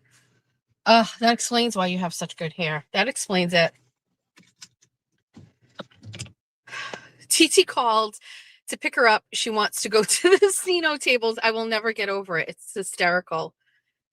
It's hysterical. There is a sweet potato in the parking lot. I don't know. It's just squished into the ground. The skin, and then there's like stuff out of it. Why is that a sign to call Jimmy? Why does a sweet potato remind you of Auntie Deb? Never use TT's government name. Great. Now we're in Fall River with no Pyrex to show for it. Oh, Sweet Potato is the name of his cat. That's right. That's right. 9:09 on a Wednesday morning on search for Pyrex in a sweatsuit. This is a... Remember when Jeffrey and I went to New Hampshire? We went to the outlet in Maine because we went to Portsmouth, New Hampshire, and got caught in that No Kings protest. The next day, we decided to go to Maine, which is like, what's the one right across the bridge? Kittery, Maine, or whatever, where all of the outlets are. And I just wanted to go to the Gap outlet. Now, granted, I know there is a Gap outlet here in Rentham. It's fine. But I wanted to go to the Gap outlet because I knew my kids would like Gap pajamas and things like that. Anyway, so we went there. And I wouldn't say I splurged, but I splurged on a sweatsuit from the Gap. It's just a plain sweatsuit, oversized crew neck sweatshirt and and regular pants. They've got elastics at the bottom, but we went up a size, so they were super baggy. And when you walk into the store, they had them all lined on the wall, all in like Roy G. Biv, which is like the red, orange, yellow, green, blue, like triangle, like rainbow thing. That's what we used to do at Victoria's Secret. All the panties were Roy G. Biv. Indigo violet is what the IV stands for. And so I remember looking at all of them and going, I have this problem. It's an impulse problem when I shop. In the rare occasions that I am and I have money to spend money and I shop and try to be extravagant. Here I am at the Gap outlet. I'm looking at a wall of sweatsuits. Each piece is like $21. So this is a big commitment, $42 for a sweatsuit, because I can buy a sweatsuit at fucking Walmart for fucking half that price. But we're at the Gap and I'm like, okay, we're going to do it. Am I going to hit every motherfucking light here? We're just scrolling through that one because I'll get stuck in this endless cycle of lights on the app. So I remember looking at my impulse is we want to go for bright pink, like always.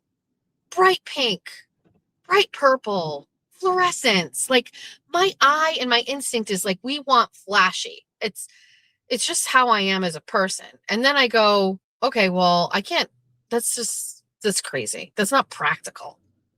So then I go to the other side and I go, let's get cream, tan, or black. And then I go, I have so many things that are black, so many black pants, so many black shirts. It was my court uniform in Fall River is I just wear a pair of black pants and a black shirt, right? It's just whatever. So then I was like, well, we won't go that far to that other side. Let's just go in the middle. And I chose a dusty rose sweatsuit, okay? Now, on the shelf, it looked fine. You saw that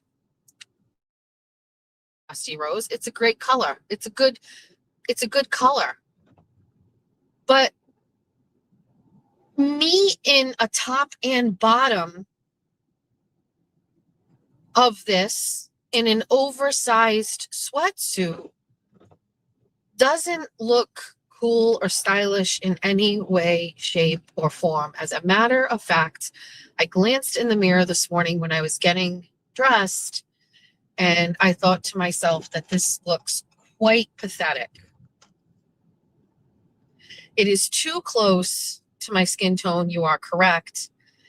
I have no makeup on, and so my lupusy rash on my face, which has been here now for a total of like 8 or 9 days, it is like working off of the red cheek situation. It is massive. I don't even have a solid bra on. I have a tank top bra, and I look like, you know, that blob that people use in GIFs or memes. It's like a blob that sits on something. It's got a big nose.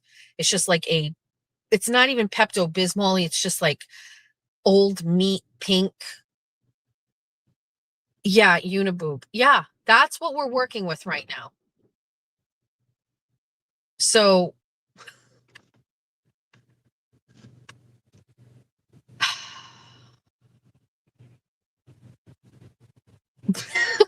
big blob like Julie Nagel. Maybe.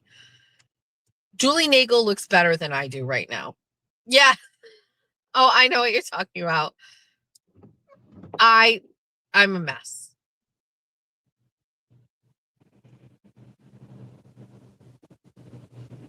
I'm in Fall River. It's raining. It's only 39 degrees. I can't even open. You have the dusty rose from the Gap. It is. It's nice. It's just, it's not nice at fucking 9:00 in the morning trying to find Pyrex with a uni boob and like a sneeze and red face and just, listen, no amount of money could make me turn my camera on right now. That's how bad we are. If somebody was like, if Naniel was in the chat and she was like, I'm going to give you one of my famous, infamous $500 super chats, turn your camera on, I would have to say, no, Naniel, no, Naniel, don't do it, Naniel. No. Daniel, no. No, Daniel.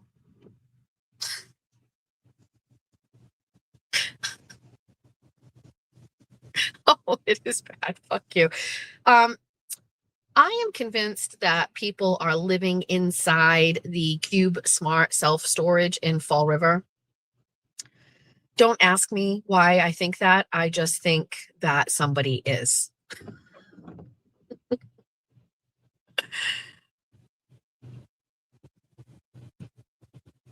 Manuel. Tomorrow you'll be BFFs with Manuel. No, I won't. I'm not Beth. Oh my God. I didn't even get a real chance to elaborate on how I felt about 5150. I think it was yesterday in the morning. I said she just wants, oh my God, so mean. She just needs a hug. So I just saw a girl walking over here and it's too late. It's too late, baby. Now it's too late. It's too late for me to turn my camera around, okay? But she has the perfect blue color hair. And it caught my eye. She's walking. And it's silky and it's bouncy. And I realized it's a wig. She turned her head a little bit and I saw it's a wig. It's a wig. Remember when I told you that I used to do mom gang events and I used to, we went bowling and we'd have these things or whatever. And then remember one time I told you that I was going to do a scavenger hunt and then I had people telling me what to do. And so I just canceled it. When we do my meet and greet, should we make it a wig event where you have to wear a wig? Any wig. You can bring any wig you like, but you go on Amazon and you buy a wig. I was going to do that. Stop. I'm not going to talk to 5150. I was just saying, like, I felt a little bad for her. She's crashing out. She's spiraling. Now she's doing a YouTube channel. Like, she's looking to buy equipment and upgrade her equipment. I'm feeling bad for this bitch at this point. This is not like I'm feeling bad for her. I'm allowed to change from feeling. Listen, I never get really fucking crazy angry at her because I don't know her. And I know Aiden absolutely hates her. I'm just saying at this point, at what point does this turn into some sort of like, for 40 cents a day, you can help impact the life of a child in Africa? Like, does this turn into this where this is now a charity case situation and we must give sympathy? I don't know. It's that bad. To me, this is that bad. When you and your boyfriend break up and you have to create a whole YouTube channel to talk about it, like Aiden had one. And then he was like, we're going to pause from our regular scheduled programming to talk about my ex-girlfriend who was trying to destroy my life. It's different for him. It already happened. But for now, we've got someone who is now is looking to invest in podcast equipment to talk about this. And so I think we must switch over from distaste and anger to sympathy.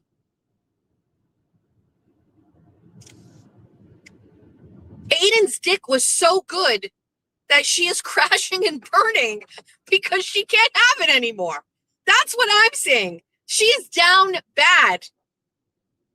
You're not ready for that. I'll read the room. I get it. It's fine. I'm fine. I was just talking it out. Like, I was just like, what do you guys think? No? Okay.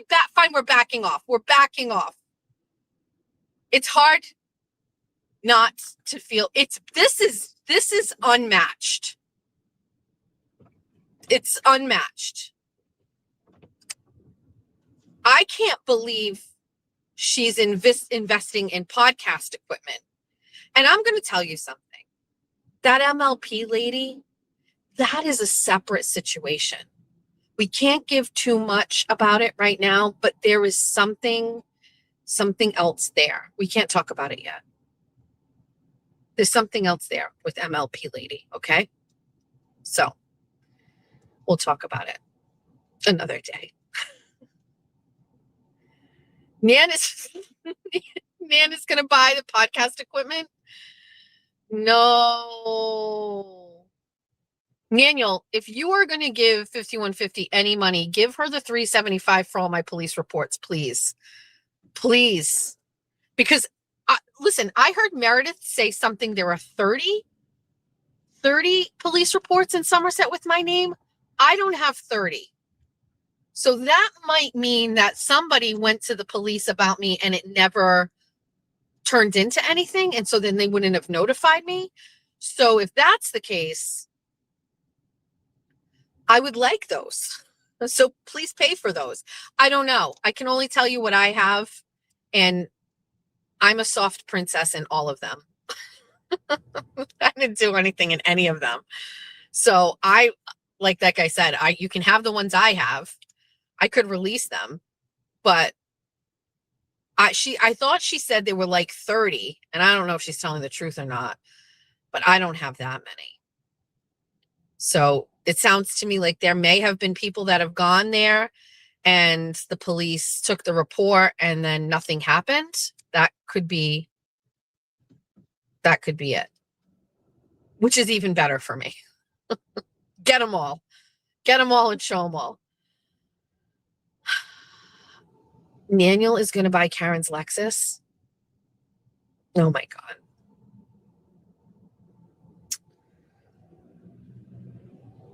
I'm stuck in traffic on the Route 79 Duval Street corridor. Oil change required. Oh, I did hit it. Oh, that's a nice little reminder. Jeffrey must have set that. Or does it do it on its own? How does that happen? That's nice. Please do that again when my husband's driving. Today we have Bunny After Dark, which is tonight, but we are moving it to 8:15 because we have a campaign season meeting of the minds at 6. So we have to do a meeting. All of the elders are getting together at a secret location. Like I said, we do things in person. We don't do them on the phone. We don't do things like that. We don't want any digital footprint of any of our discussions. So we do them in person, and we check the house for bugs before we do it. And then we come up with our strategy to take over the town for world domination. So we have that tonight at 6:00, and it has to happen. It's long overdue. It's not overdue. It's right on schedule. So we have to do that. So 6:00, I'll be at that meeting. 6:30, your favorite husband, Jeff C., is going to his first guitar lesson, and he is thrilled. I have continued to hear from my husband that I have given him the 2 best gifts he has ever received in his lifetime. 1 being Quincy, and 2 being his guitar. I did buy Quincy for my husband.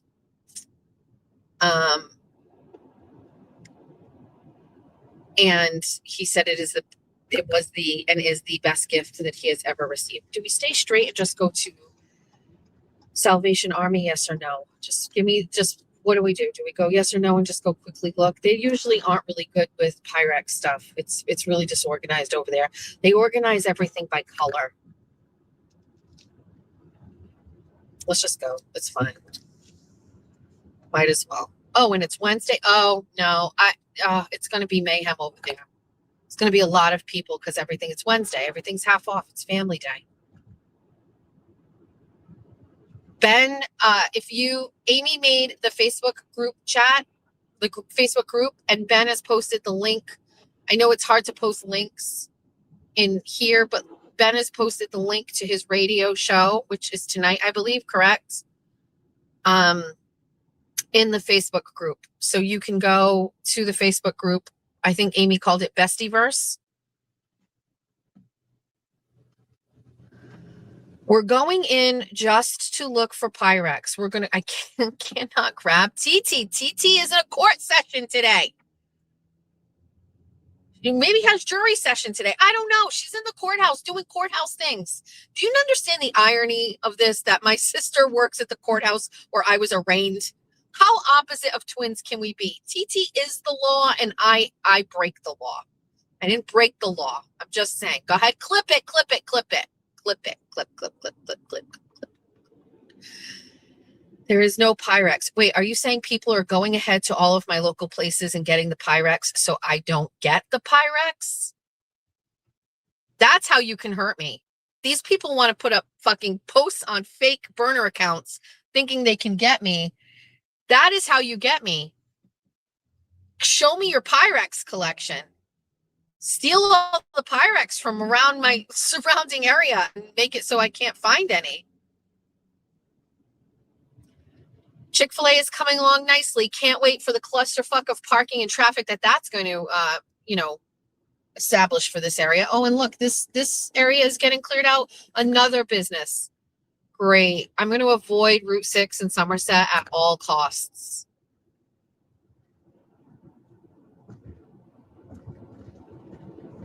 So, did I say this yesterday? I don't think I could have because I did it after the fact. Okay. We had a problem happen yesterday.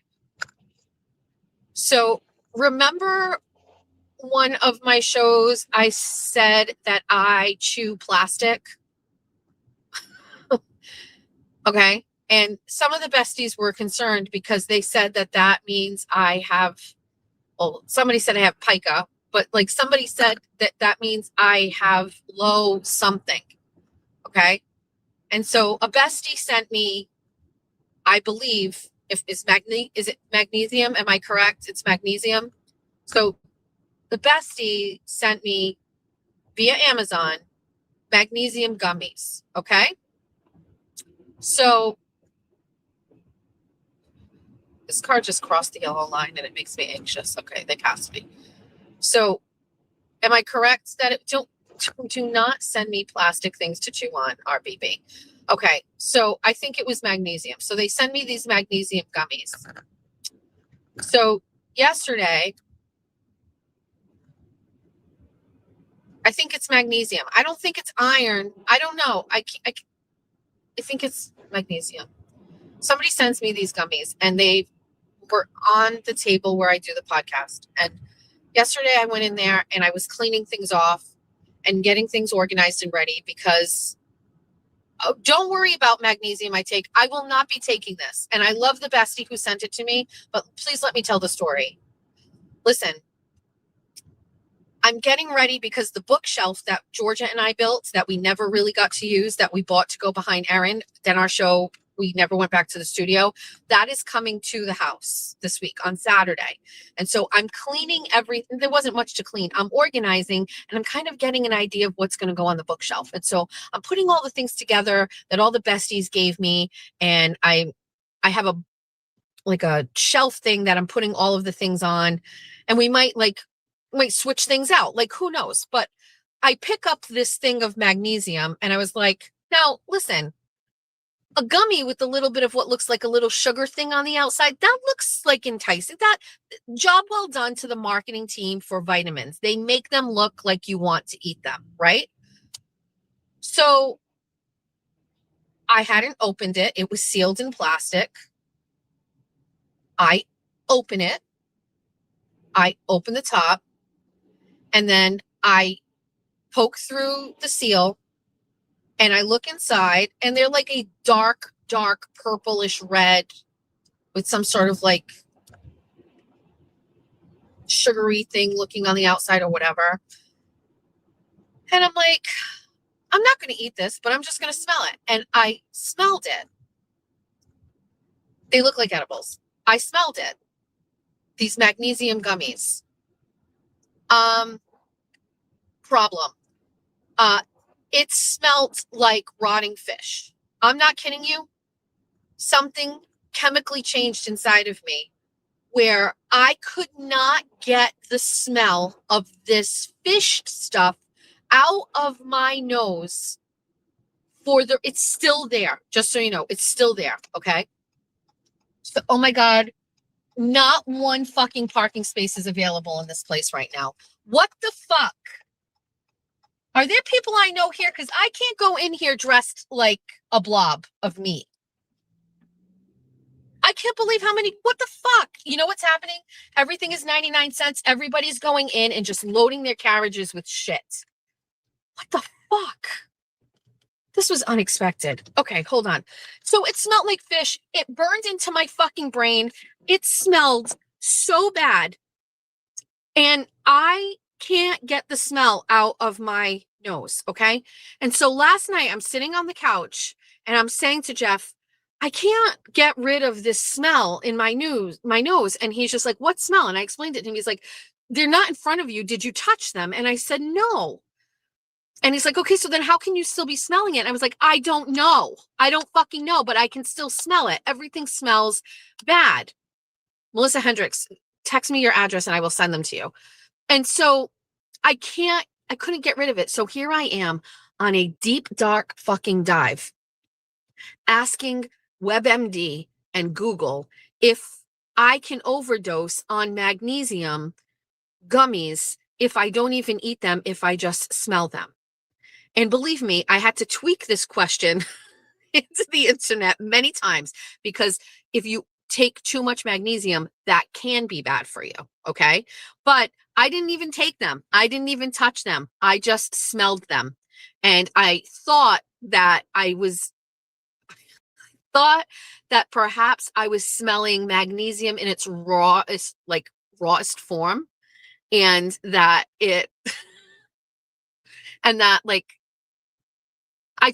I didn't know if something was happening. Was something going to happen? Would I have some sort of chemical thing happen? I was scared. I was just really, really scared. And I understand that that is an unnatural, disproportionate reaction to smelling some magnesium gummies that a bestie sent me, but that is who I am as a person. And so I was very, very worried. So at the end of the night, I go upstairs to go wash my face and I use my Bay Harbor Beauty stuff. And I'm thinking, yeah, that's going to help. Nope, didn't help. Didn't help. So I was desperate. I went into the cabinet that has all the cold stuff and I got some Vicks vapor rub and I dabbed a little bit on my nostrils. Like I had no choice. I had to. How do I get rid of that odor? It was really bad. I'm looking around my car if I have anything that can disguise me because we have like a little bit of like facial hair we haven't touched because I plan on going here. There's a lot of people here. There is a good chance somebody I know could be in here. Do we go in and make a beeline and go look and just avoid head down? We could do this. I don't have a hat in here. I don't have anything to disguise myself. I could walk in and get a hat right off the shelf and put it on to disguise myself. Look at this lady coming out with so many pairs of shoes in her. We gotta go. Let's just go.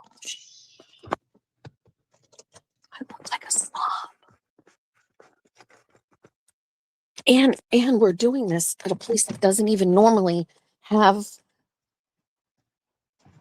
Pyrex. Like, shh, just keep your head down, Jessica. Don't make eye contact with anybody. Head down. Wait, there's a help wanted sign on the door. Can you imagine if I worked here and I could get all the Pyrex?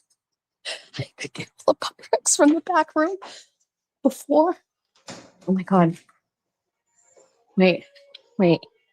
I have to show you what's here. Shh.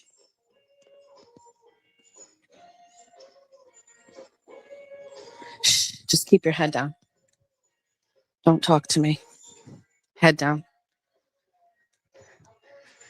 Well, let me say, I must apologize for acting to treat you this way.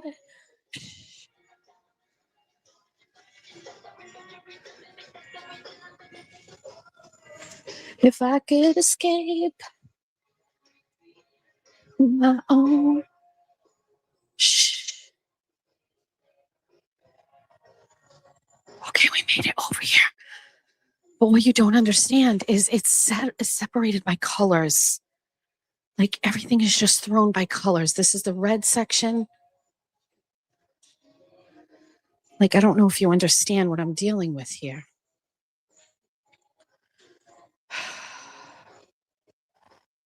Hold on. I see nothing. Oh, there's a guy over here and he looks sophisticated, like he knows what he's looking for. Good morning.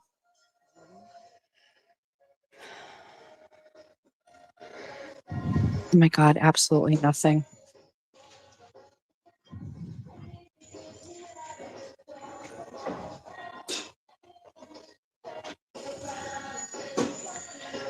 You mean we came in here?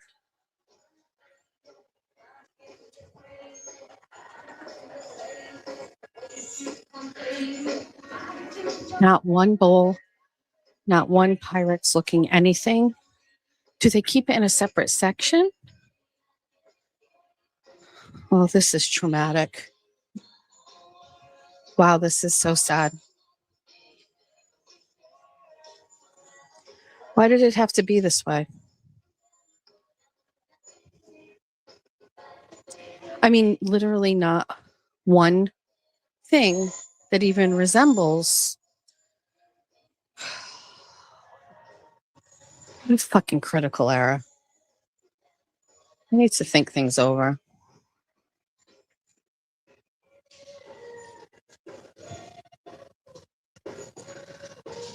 We're just going to go check one other section just to see. Maybe it's a mistake. Song slaps though.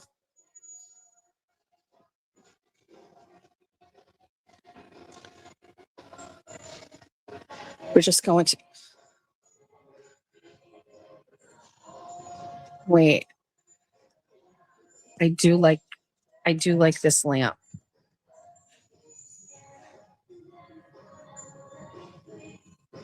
But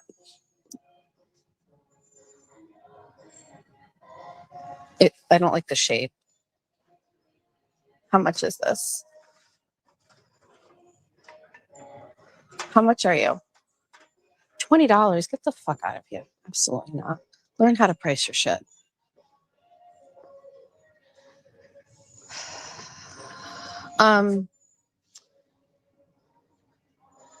You know what this is screaming? This is screaming, Jessica, you should have never left your fucking house. That's what this is screaming. You should have just gone into the driveway after you drove down to the river and called it a goddamn day, because you're just walking around helpless looking for things. Look at all these crock pots. Look at all of these crock pots. What's this? This is a Ninja air fryer for $44. What? Oh, a Cuisinart. I love Cuisinart. Cuisinart everything. Nothing. Zero. Also, by the way, Salvation Army has had 0 curtains, and I used to get all my curtains here. This is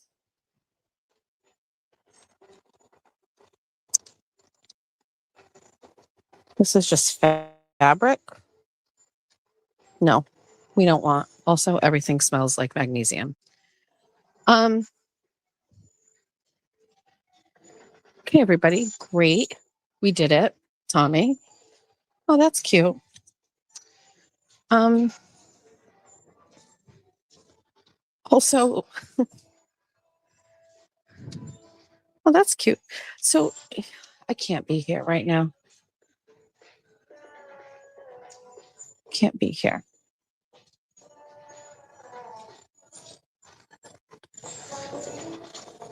So every single person here has a carriage that is brimming with items because everything is like 50% off. Or is it just, no, how does it work here now? It just says everything blue is 50% off. There is a fur.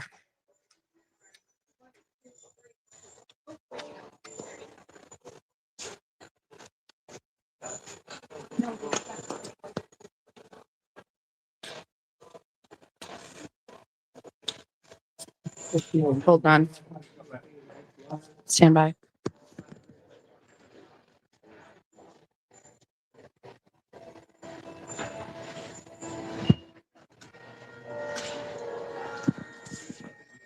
This fur is $40. It is a cape. It's actually not in as good a shape as mine, to be honest with you. It's like the fur is actually falling off of it. Huh. Huh. I can't believe that was just staring at me. Oh my God, did you see what's underneath it? Oh my God.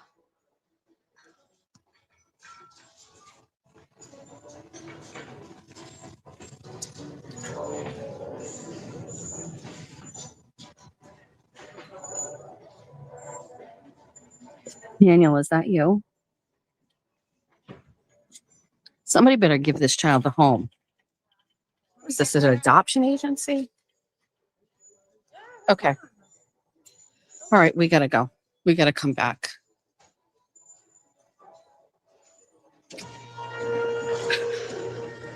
We're 0 for 2. We're taking the L today.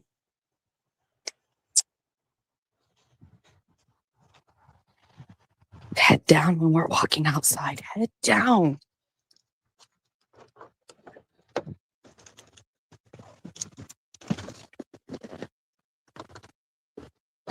Okay.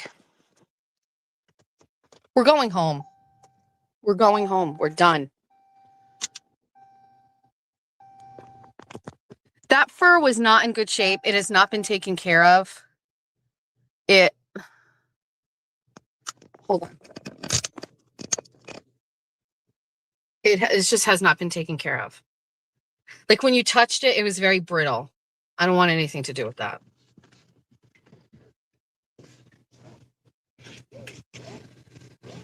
I can't do it with you people. I love you, but like I need hands-free. I need to have a plan. And also like that's Hunger Games in there. Like there is a serious competition for deals because things are so cheap. And like this is what happens. People will stack up all of their stuff they're going to stack up everything in carriages. They're just going to take it. And then they're going to go off to the side in a corner and start sifting through it and saying, oh no, I don't want that. I don't want that. And oh, I want that, but I don't want that. And everything is just going to be piled up everywhere and it's going to be mayhem and just like, hold on. And so I can't compete with that when I'm giving attention to all of you. Like I need a bra. I need a carriage. I mean, to be quite honest with you, I need to go pee first. I need a medium berry burst energy with 2 or 3 extra shots. And then I need to get in there and I need to be fucking ready to go. Like stretch out my arms, fucking get my Google up in case I find something and I need to check the price on something. And like, that's fucking it. I can't do that. This is just bad. Can't do it. We're done here. We're done. We made a mistake.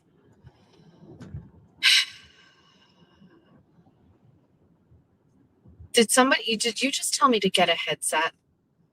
I cannot be one of those people. I cannot give that kind of commitment to this. Absolutely not. We tried. That's it. That's what we tried. We walked in, we did a quick scope of shit. Listen, the help wanted sign,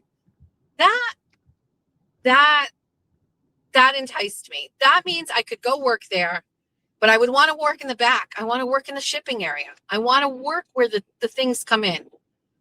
One time, I will never forget this. I went to Salvation Army. This is, I was single. Jack and George's dad and I had broken up and I was by myself with the kids and I was outfitting my new home and I wasn't with Jeff yet. And I remember coming to Salvation Army and there was a couch there that I wanted. And it was actually such a great couch. And so I went there, pulled around had to buy it first, and then you have to go around in the back. And I had a big Ford Expedition at the time. So with ease, this thing could fit in there.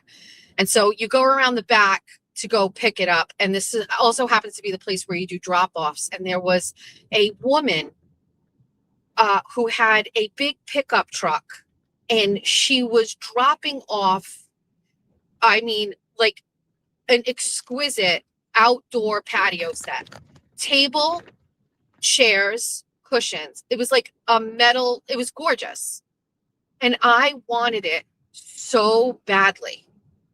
And I was like, should I just say, don't drop it off here and I will give you money for it? Just drive it straight to my house. Like I live right in town.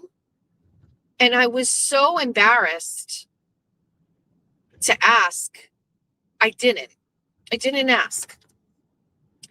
And it's crazy because she clearly didn't want it. So she was getting rid of it. She could have sold it. She didn't want to do that. She was just like, let me just go fucking donate it. So I was like, if she's just going to drop it off here as a donation, then maybe don't take it out of the truck and just let me buy it from you. I'll pay you $50, just drive it to my house and I'll take it. And I thought about it and I was like, no, I can't do that. It just seems wrong. And then that set went out on the floor at the Salvation Army for like $249. You know? Anyway.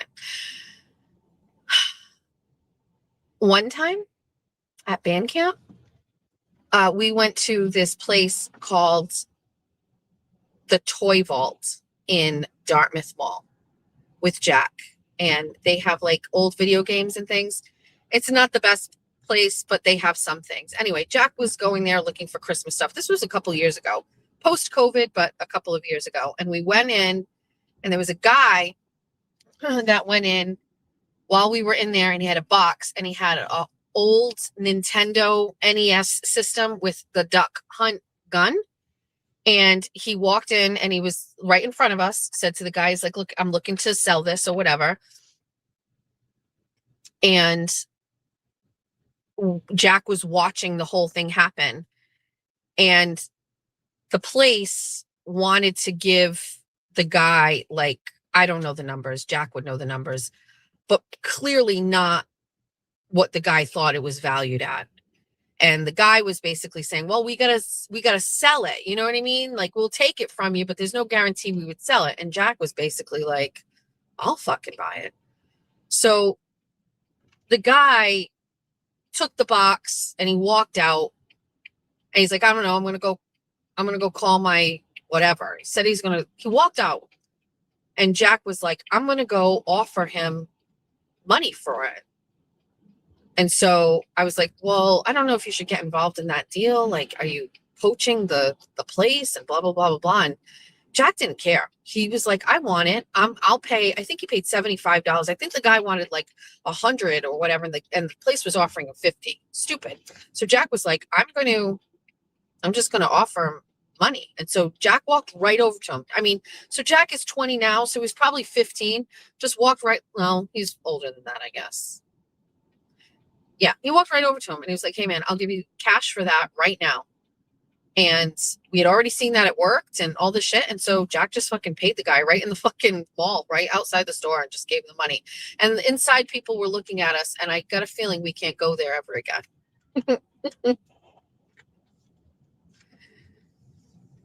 Did I cover everything? I can read a question.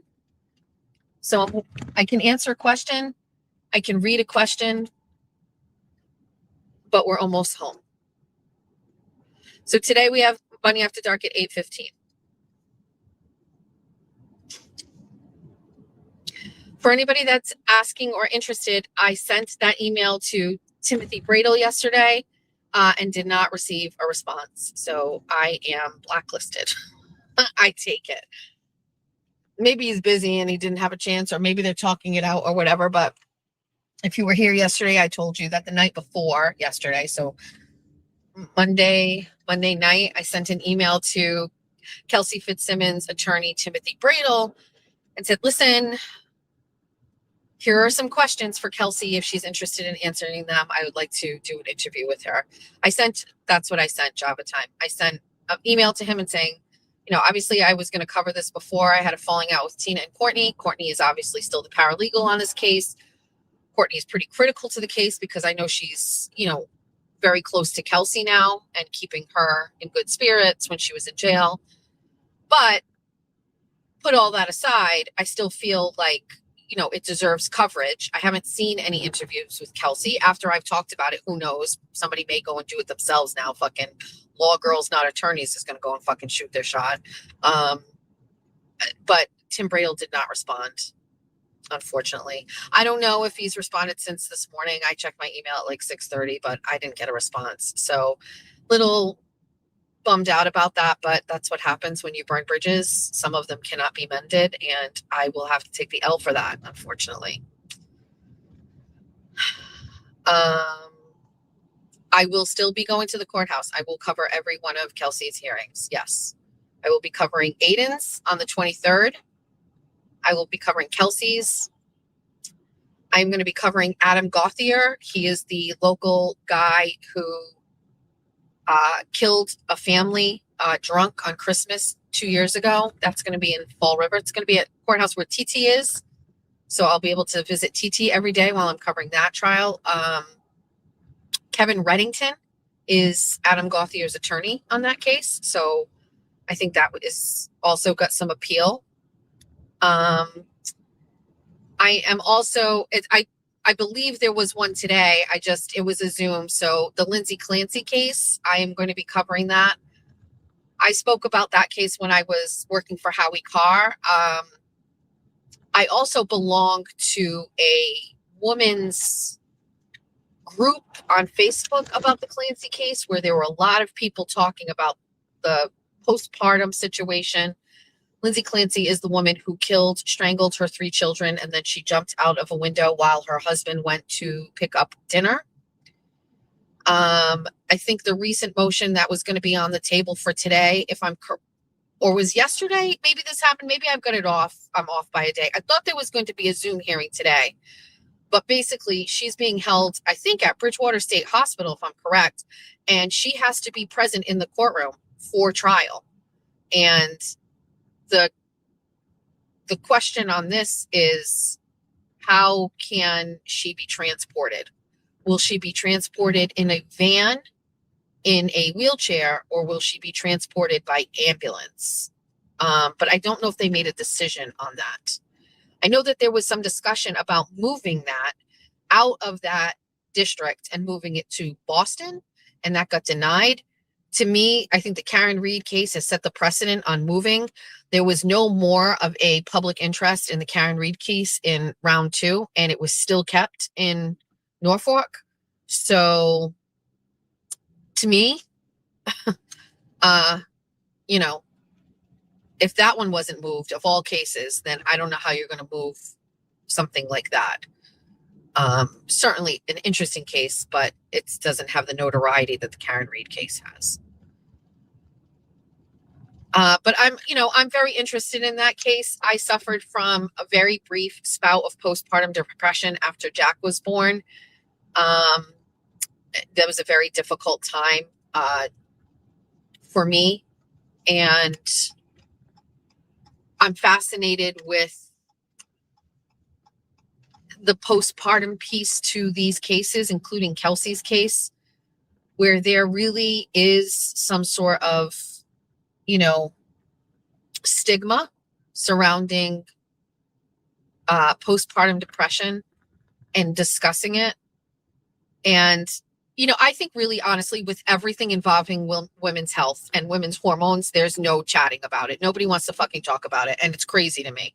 It's wild. Nobody wants to discuss these things. Like, there's some sort of like weird stigma, like because I'm going through, I'm in menopause, something I have absolutely no control over. The Lord made it this way, but I'm not allowed to talk about it because I'm somehow considered or perceived to be old, washed up, a hag, a senior citizen. Like what? Why? Like, I'm in my prime and I'm dealing with a hormonal situation or I guess the word change in life, but that has absolutely nothing to do with me. I cannot control that. The same way you cannot control the chemical imbalance or hormonal imbalance after you have a child or when you are pregnant. Like, these are things that happen to the body. And I am just continue to be weirded out and perplexed why people don't talk about it. It's the same people that are like sex shaming me and slut shaming me because like I made like a blowjob motion on a live stream. Number one, I know everything I say and do gets clipped. I know people are going to see that and watch that and clip it. I get it. It's by design. But number two, I'm going to ask you a question. Have you never given a blowjob before? I'm just asking. Have you never gotten one before? You fucking hypocrites. So it's very strange to me that things involving like regular, now listen, I'm not talking about, killing cats and putting them in jars and saving them in a basement. Like, that is not normal human behavior. I'm talking about regular human behavior that somehow, for some reason, a bizarre facet of this society wants to shame you into thinking that you cannot talk about. You cannot talk about postpartum depression because that means you're not like everybody else who just fucking had a baby and snapped right the fuck back. Right? I will never forget. I was taking a shower after I had Jack and I didn't feel fucking right. And I was washing my hair and a huge chunk of my fucking hair came out. And I was like, that doesn't seem right. And I didn't want to bother my doctor. I was just like, my hair's falling out. Okay. My hair was, I could cry. My hair was one of my beautiful assets. And it's also a big mind fuck because when you're pregnant, your hair looks even better than it normally does. So then I'm like, I'm going bald. My hair is thinning. And you look in the mirror and you're like, what? How do I stop that? What do I do about that? Now I don't look right. Now I don't feel right. Now I don't feel confident. And that's just one thing. Just one thing. Just one. And nobody can talk about it. And I will tell you that the best part of the internet is being able to connect with other people. But I'm going to tell you, back in the day when there was no internet, when I had Julia, there was nobody to talk to. You had a couple of mom friends maybe that you went and walked around the mall with and you talked and you commiserated, but then you're in a social situation where even then you might not feel comfortable talking about it. So, for me, conversations like this, I think should happen. And so all of the vitamins make your hair look good. Okay, let's talk about that. You want to talk about that? If you're a guy see yourself out. Let's see yourself out. So you're taking prenatal vitamins. You're taking this big, nasty fucking vitamin every morning. Guess what the vitamins did to me? They made my poop as hard as a brick. Dark, black, and as hard as a fucking brick. Thank you so much, prenatal vitamin, for giving me and my baby everything I need while I am, growing a life inside of me. But it made my poop hurt. So guess what? I didn't take them because it made me hurting. It hurt when I went to the bathroom. Nobody wants to talk about that? Great. Great. And then what an asshole I was. I was just like, hi to my doctor. I know you gave me this and you're telling me I got to take it. I don't want to take it anymore. And he's like, oh, you should take it. And I was like, my poop is taking too long to come out. And then he's like, okay, well then take a stool softener. I don't want to do that either. No, thank you. I don't want to do it. And then everything's fine. No problems. Then I go and I have to have my gallbladder removed. Okay. I have an infection in my gallbladder. I get really sick. Got to take it out right away. Emergency surgery. Okay. Thoughts and prayers to Jeff Machado. We had just started living together. I get this out. Now, all of a sudden, now I go to the bathroom all the time. I can't help it. My gallbladder is gone. And now I go to the bathroom frequently. Probably how men go to the bathroom all the time and with ease. Absolutely no problem. This is a luxury, I find. Thank you so much for this gift. A wonderful side effect of no longer having a gallbladder. And then I'm in menopause. And then what happens? I get constipated and I'm not going to the bathroom anymore. And so what happens after that? Naturally, I suspect that I have cancer. So I go to the doctor and I say, you must do a scan of my abdomen. I fear I have cancer.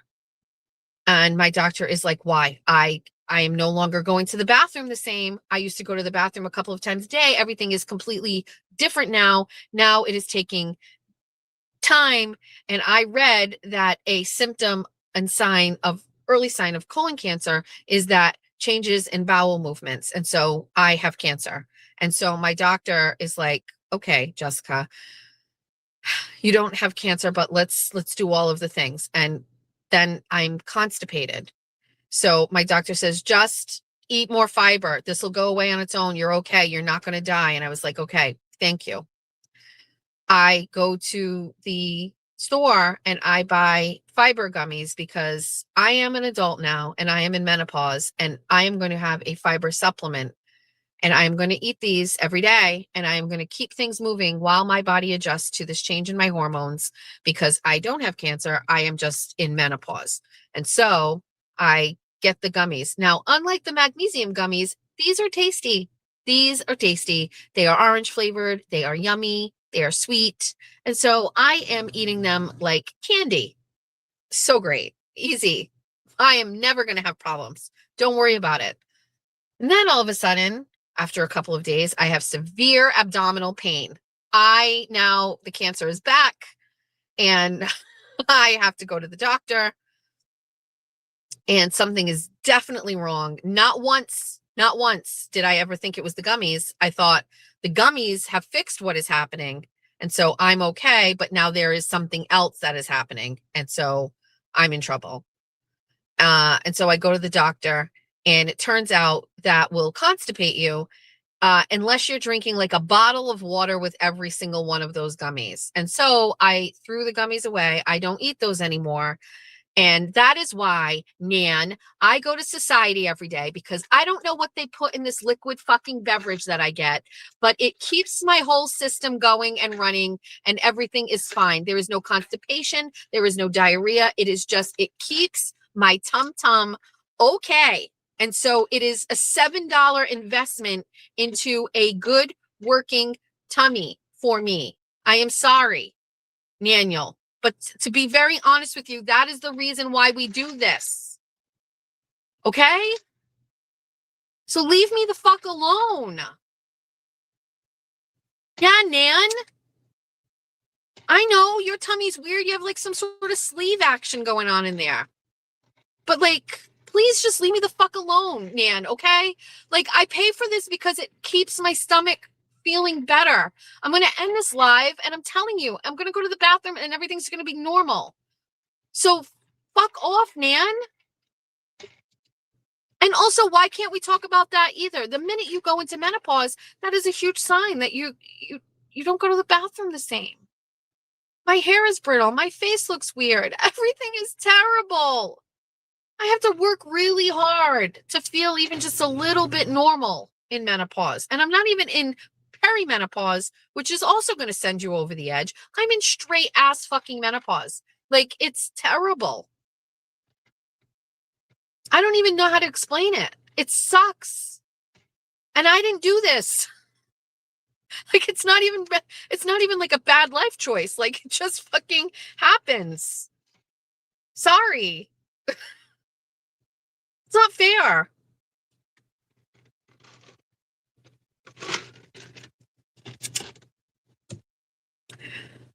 Now, there is a whole thing about hormonal supplements or like that my doctor explained to me several years ago. People used to use them for menopause. And then there was the big scare that there was some sort of connection between those and cancer.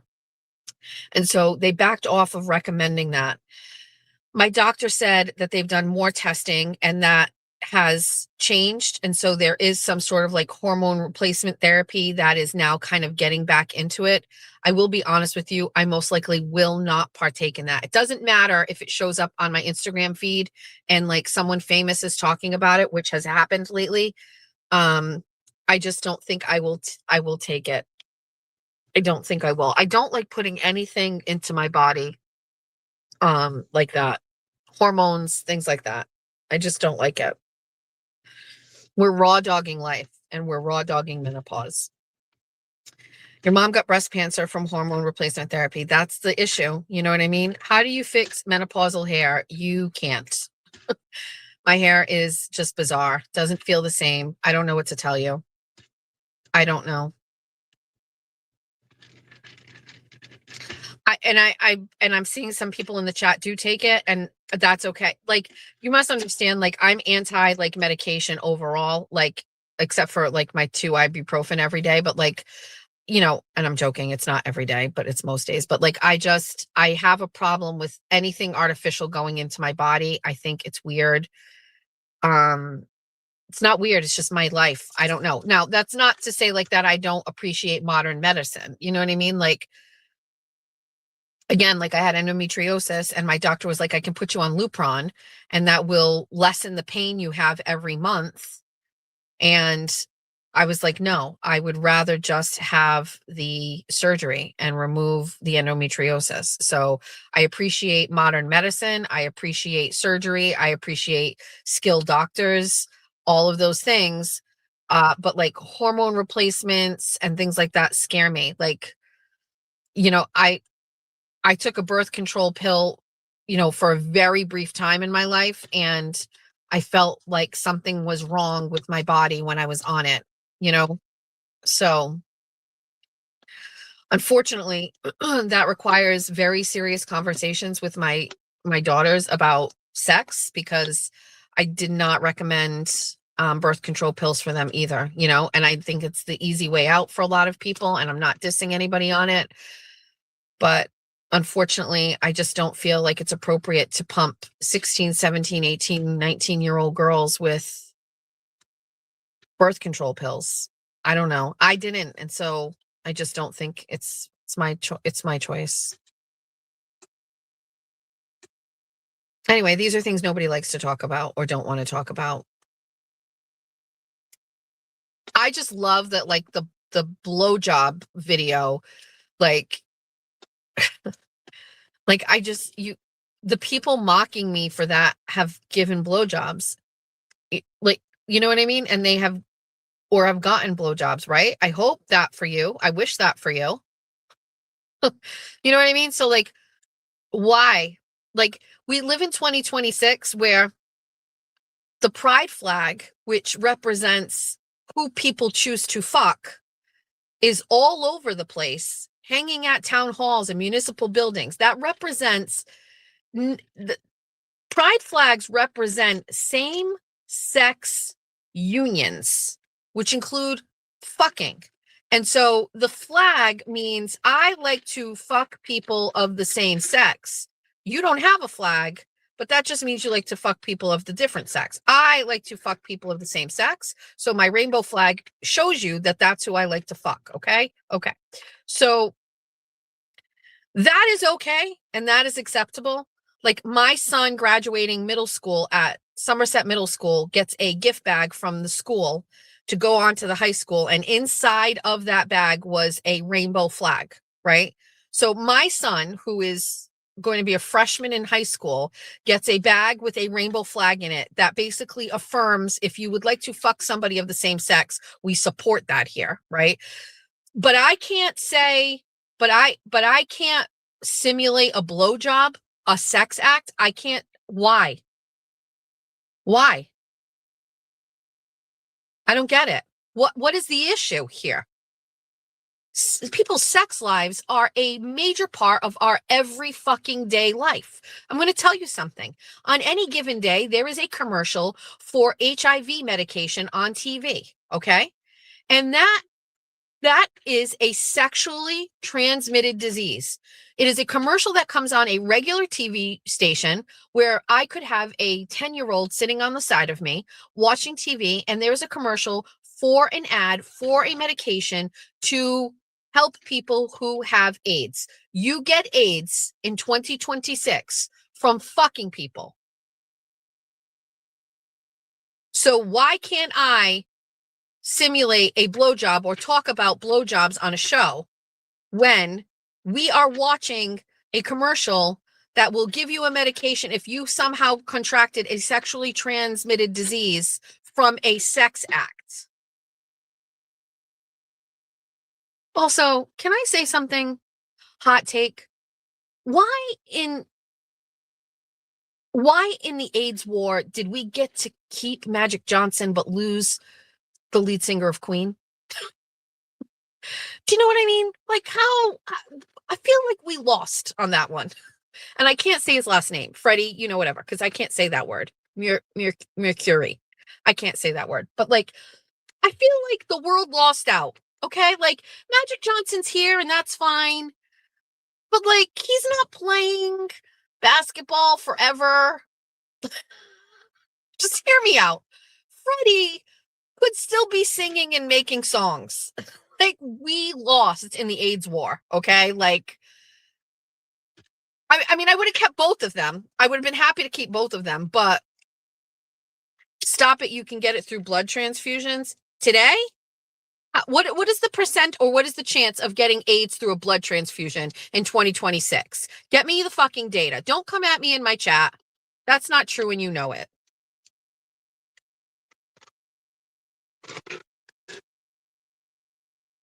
Just if I was LGBTQ and simulated blowjobs, I would be hailed by the community. Well, slap a fucking rainbow sticker on my forehead and let's call it a day. Cops can get AIDS from patting down a suspect. What's going on in this chat?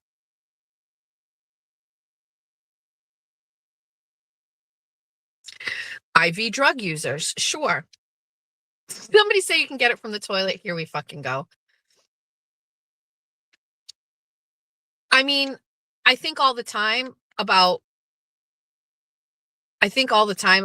advances in medicine and how wonderful it is that there is a cure for AIDS and that we lost such wonderful people to it. But yeah, I was thinking about that. Like, why did we get to keep Magic Johnson but lose Freddie? You know? Not fair. Not fair. Anyway, I'm in the driveway. Are we done for today? We're not even done for today. We come back later. We come back tonight. I don't know what I'm going to look like tonight because, listen, I got to go to this meeting for the politics and stuff like that. I can't look all glammy for that. I mean, they get it. They know I have a show tonight, but like, I got business to attend to. So I might be super cash tonight. So don't set the bar too high for me. Okay. What time does your mail come? I really need to know if you're going to have the magnets or not. Okay. So the mail should be coming literally in about 15 minutes, anywhere between 10:30 and 10:45. It's 10:30, 10:15. I'm sorry about your brother. That is not fair. Let's do an all day stream. No. If you want, I can keep you here. You would have to stay. Can you imagine a world where Freddie didn't die? Oh my God. I know. He's such an unbelievable talent. You need to stay on to see the mail. Oh yeah. Remember the other day I was doing this and the mail came and I just got the mail from a lady and got an unboxing. Wait, are you saying we have to stay on until that comes? I don't think we can do that. Let me toggle. I'm going to leave you here in the chat. I'm going to toggle over to my mail.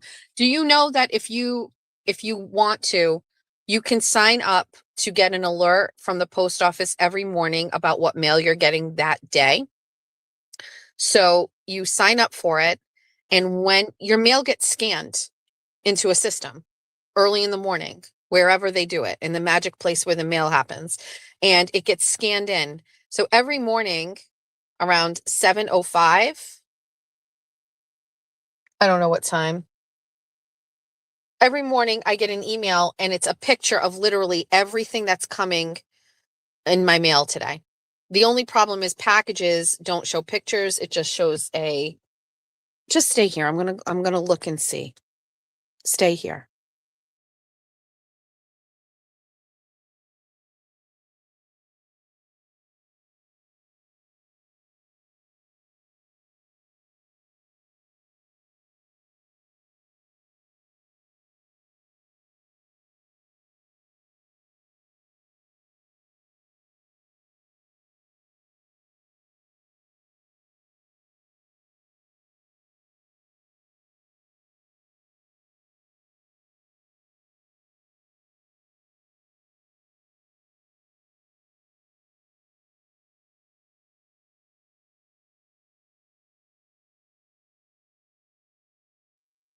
Oh, it kept you here. I didn't actually even leave and have to come back in.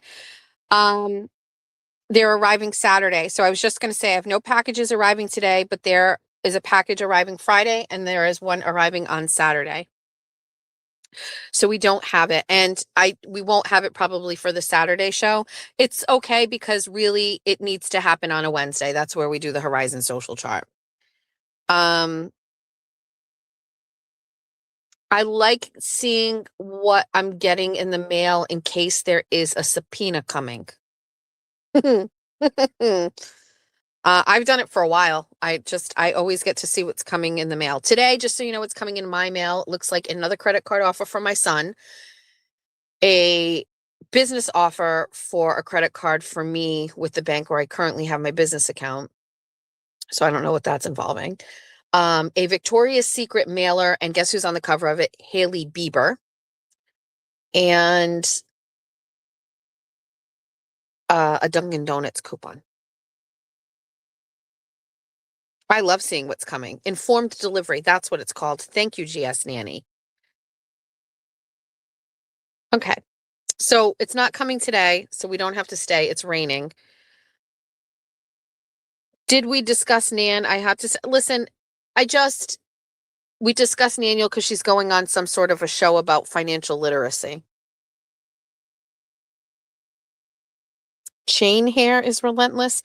I don't know what that is, but I read that quickly and thought it said chain mail. Remember? You had to write a chain letter to people.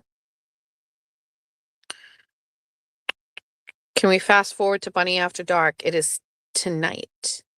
8:15. Don't forget. Oh, chin hair. Oh. Yes, I don't have a lot of that. I do get it under control, but it is obviously was never there before until this menopausal thing. It's just again, not our faults. Financial advice from somebody who wants to throw $500 to chats to random people she doesn't even know. Yeah, I'm going to get right on that. Pretty Fly for a Wi-Fi. Oh, Pretty Fly for a Wi-Fi. What a great name.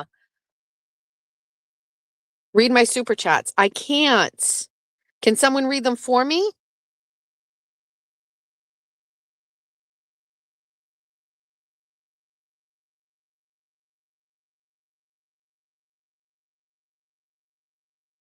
All I just see is start. If I click on it, I'm not going to be able to see it.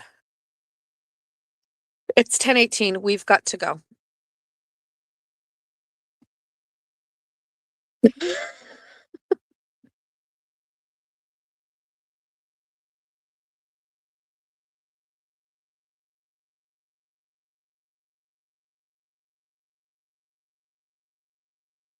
Sticky doll. When we're done, you can go to like my YouTube channel, click on the thing and there's an email address.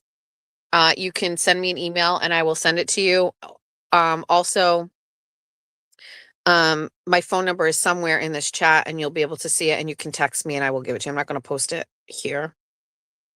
Okay. No, Erin Ashley asking for story time. I have no more stories today.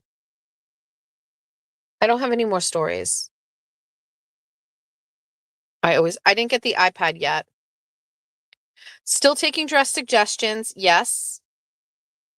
We will be purchasing an iPad or we're going to purchase a new phone and a tablet, whether it's an Android situation or whether it's an iPhone situation, after my payment from YouTube comes on January 20th or the 21st. I don't know. It's one of those 2 days.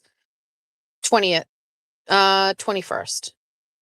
21st. YouTube pays everything after the month. So on the last day of December, it totals up everything, all your ad revenue. And I think on the first or the second, I think it was the second of this month, maybe it's because of the holiday, I get a total of what my payout is going to be. And then you have an account and then they deposit it into this one account and then you have to switch it over to the other account, however you get it, whether it's your account or whatever, and you get it that way. So we will be purchasing those items when that occurs. So for me, I don't get paid weekly unless I get Venmos or PayPals. And so, like whatever I get from those things is what I use to survive on during the weeks prior to, because I didn't have any money. Different now because there's more money from YouTube. So I've already kind of sat down with Jeff and talked about like how we were going to use the money from December. So some big ticket purchases, like we're going to get the dishwasher fixed. The dishwasher is fine. It's new. The problem was the dishwasher was hooked up to the sink and the sink had a garbage disposal and all of those things went together and the garbage disposal was old and it broke.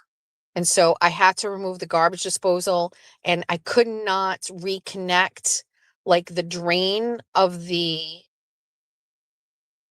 dishwasher to the regular plumbing situation because I had to seal up and do a different pipe. Like I did this all on my own, by the way.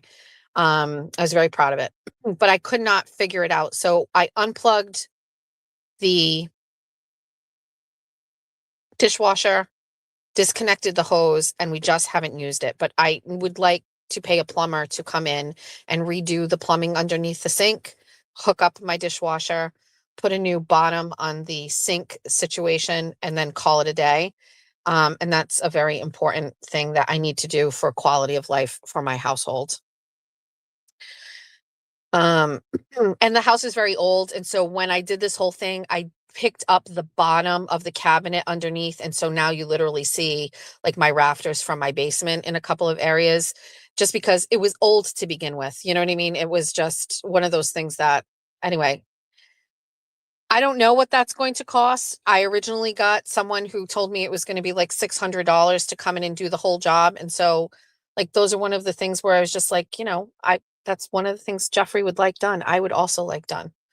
So that's one thing. Also investing in some sort of equipment upgrade so that I have better things to do better things with. That is also important. And then splitting up some of that money so that I have a weekly stipend to have, which will be great to pay for my society. And then I'm most likely going to spend a ton of it on my kids. That's it. No way it should be a couple hundred. So we had a guy that used to kind of do things around our house. He was like a handyman and he was very great and we really appreciated him. He fixed everything. He fixed one of our mini splits. He fixed a situation with our dryer.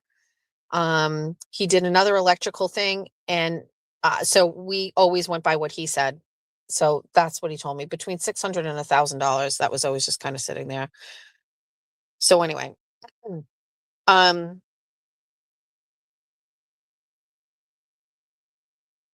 so that's what I don't know how I got on that topic. Oh, so that's what I'm going to buy with my paycheck.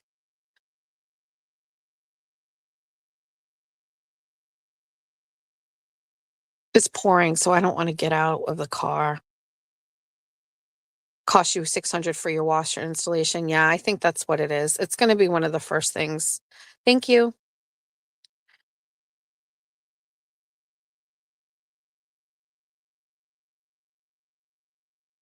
Thank you, Britt Jackson.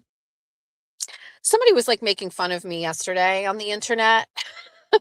And they were like, oh, wow, like a couple $1,000s is such a life-changing thing for this person. Like, what a fucking loser. It is.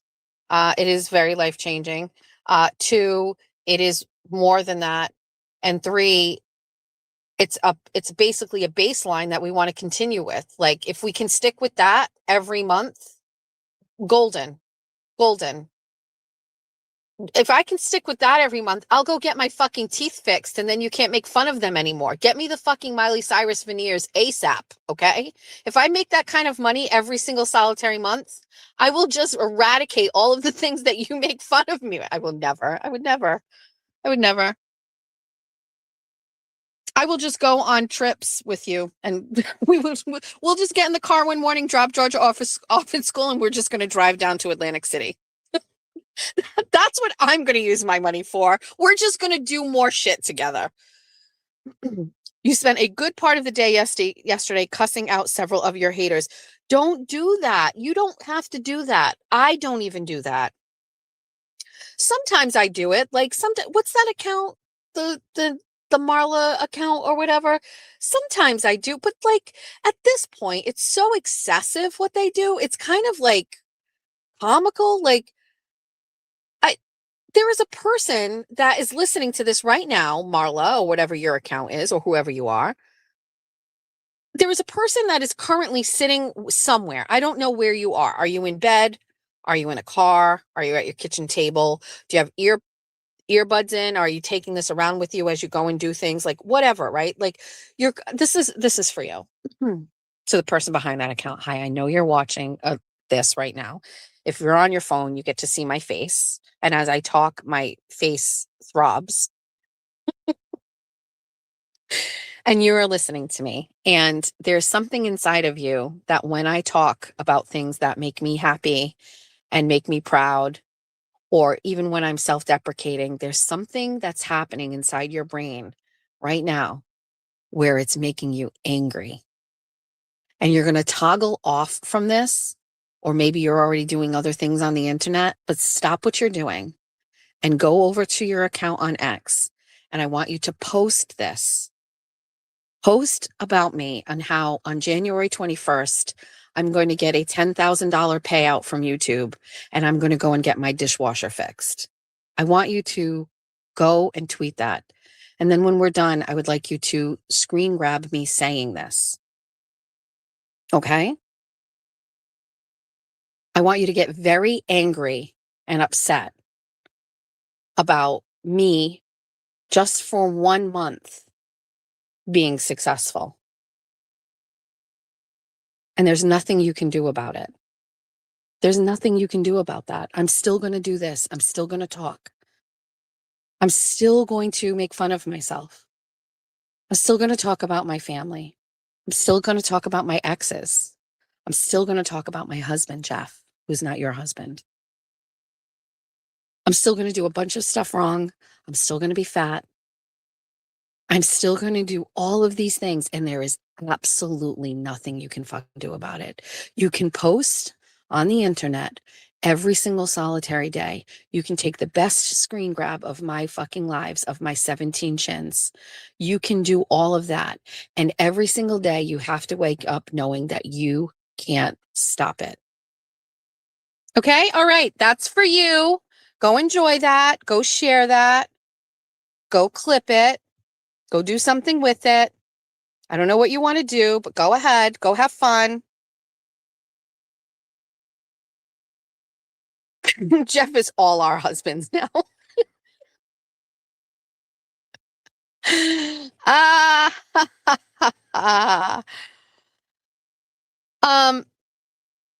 started off watching Aiden's live stream last night, and I've got to be honest with you, I went upstairs and then I fell asleep. But he started off by saying something where he's hearing and seeing a lot of people are losing subs and viewership is down for a lot of people. And it's not for me. It's not for me. I don't know what that's about.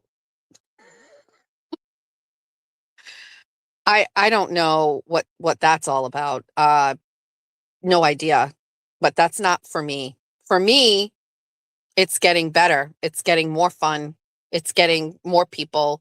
Everybody is a good time. I'm meeting more people. I'm chit-chatting with more people. People are like liking what we're doing and what we're talking about. It's just fun. I don't know. I think everybody's just so tired of fake fucking people. And by the way, to some certain extent, I'm fake. I'm not showing you the absolute worst parts of me. Why would I do that? Why? I'm not going to share with you an argument with my husband and I, because we have them. But I try to be as real as I possibly can. And I think if there's any content creator out there, and I have absolutely no business telling people what to do, because I've been in this for literally 4 or 5 months, but it seems to me that people appreciate being honest, even when you fuck up, even when you make a mistake, even when you do something wrong. I think people seem to appreciate honesty. I think they appreciate being normal. I think they don't want to watch your shit because you're a fucking fake loser. Stop being fake. You know? I don't know.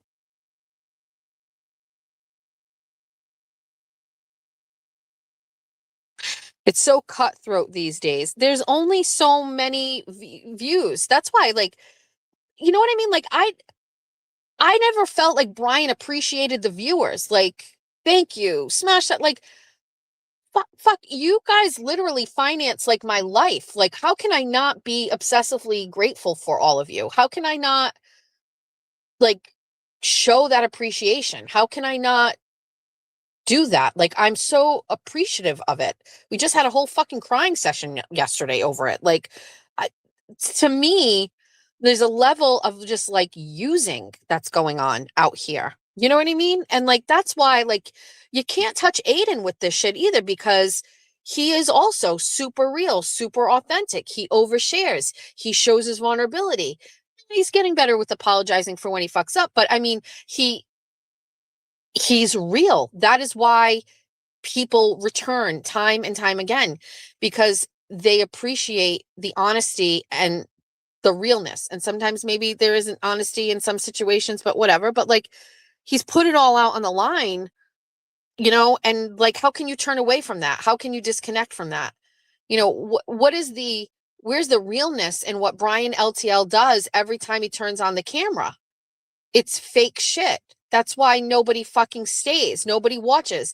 You know, Mike Crawford, there's just something weird there. It's not authentic. He's driven by viewership. He's driven by, I don't know what's going on there. Who else? Like Merit 5150 is going to do a show. It's driven by hate. I don't know. I'm not the best person to see this. I don't really know, but like, I don't know. Are there new besties? New members? Welcome. Who does a circle face throb? Who does that? I love the circle face throb.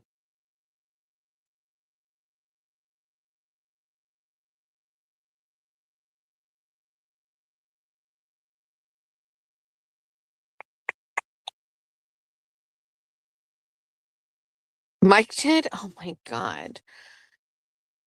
Uh, it's the circle face throb. See, as I'm talking, my face throbs on the screen.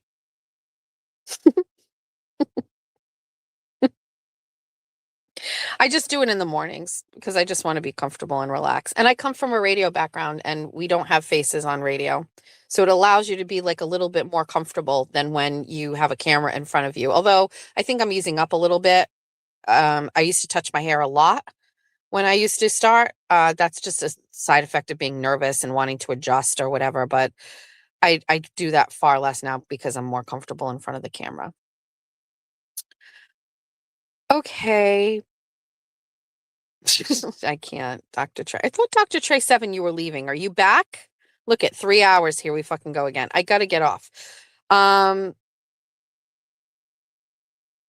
Anything else that we need to know or we need to discuss? JFK show is awful. All he does is bitch about everyone. Can we listen? Just have fun, funny, make fun. Don't take it seriously. Do funny things, laugh, make fun of people, make fun of yourself. Seems to be that's what the people want. Longest ending ever. I got super chats. Thank you so much. I love you for doing that. Thank you. Gen X Erica says, Jess, I sent you an email. I will check it and read it. I got a wonderful, wonderful email. Was it last night or this morning? I just get wonderful emails and I read them. I've got to do some sort of a thing where I can publish them and like share it with everybody, or maybe just read them. Maybe we'll do them tonight. Do we have a schedule for tonight? A little bit. A little bit.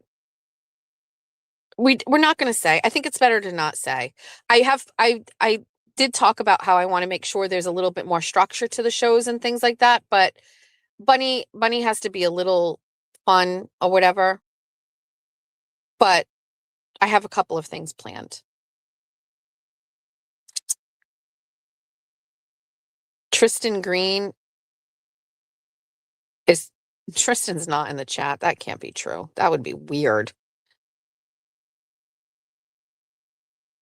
Jess, budget for the dress and sleeve length. We are looking at either 3/4 length or long.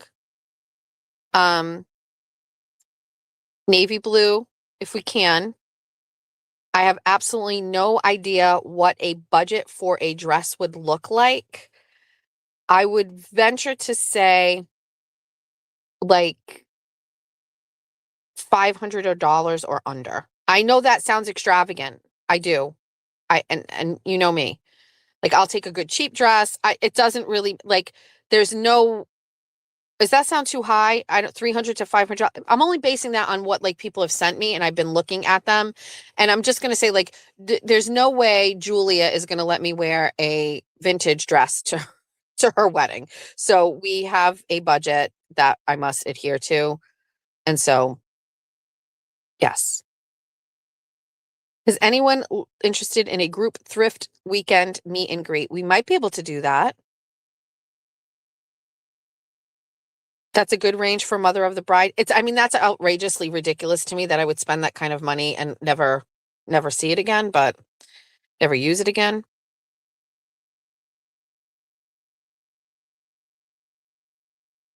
Have you thought of renting? Best compliments I got were from dresses that I rented. I have someone sent me a rent the runway. That's hard to say. Rent the runway. Rent the runway. Rent the runway. I have looked into that. Yes. Oh my God, people looking for party buses for the group. Can you imagine if a goddamn party bus showed up at a yard sale on Rumstick Ave in Barrington, Rhode Island, like with like like in the background, and like all of us like fucking 45 to 55-year-old women get out. Pyrex. It's just fucking menaces. What a menaces. The pictures from this wedding will be in your and Julia's homes forever. Get a nice dress. I will do whatever my daughter tells me to do. Whatever she says. It's her wedding. It's her choice. She can do whatever she wants. I am literally just basically there to make my daughter happy. Like she has a wedding planner, but like my job is to basically facilitate everything. The wedding weekend, instruct the people what to do, what needs to go where. Like I don't know, I've never done this before, but I envision that my role in this wedding is to just control the whole thing as my daughter has instructed and let her just relax and enjoy. That's my plan. I don't care about myself. I don't really care what I look like. I want my daughter to have like the best fucking day. And if anybody fucks with that, we will stab them. Pretty much. So that's the take. Let that be the warning that is existing out on the internet. We will not allow. We protect the babies at all cost.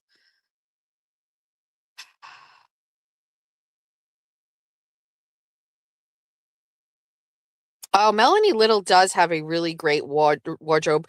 Her dress from the Wilbur was really amazing. And again, you know how I said earlier, 3 hours ago when we started this, so I said, I don't have style. I require other people to have style first. Like Melanie Little, like possesses that style.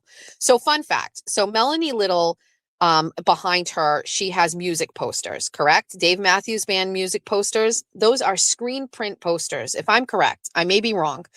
But Melanie Little has these 3 posters behind her, and they look like screen print posters.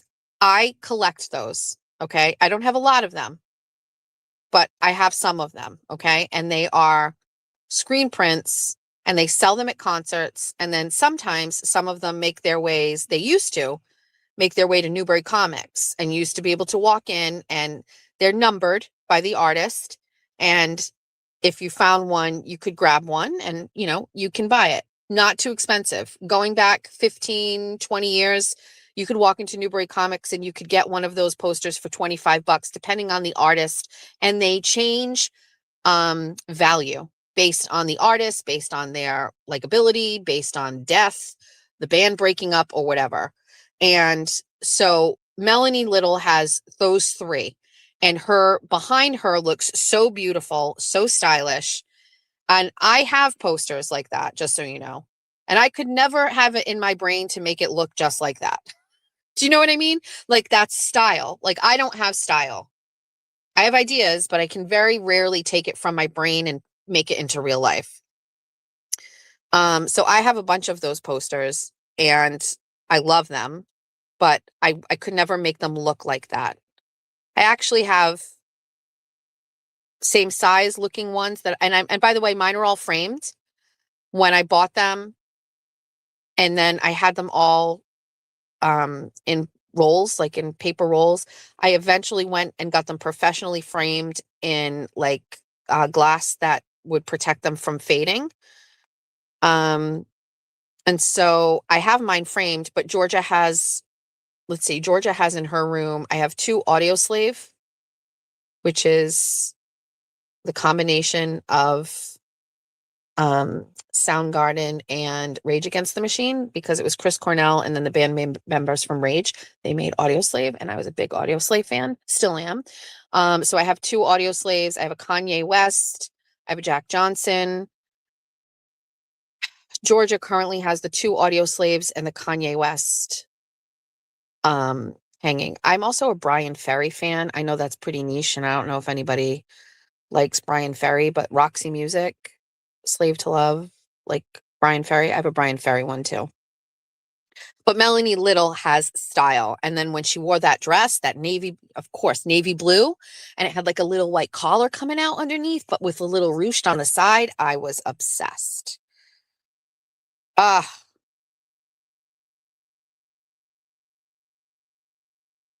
meow, meow.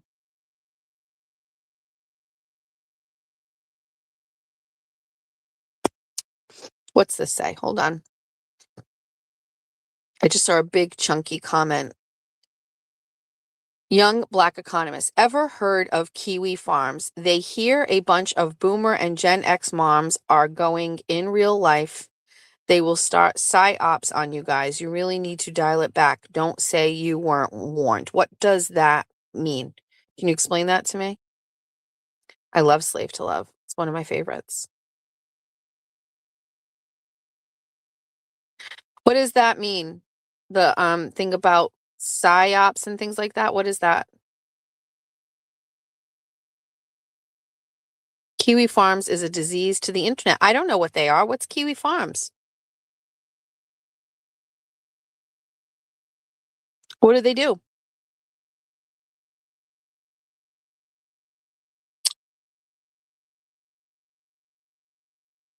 Sabotage?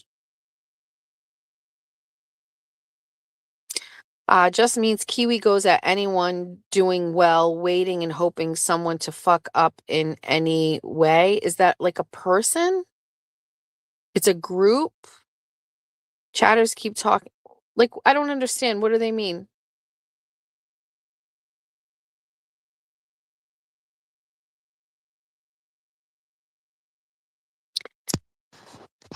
I'm very sorry, but I am a little confused.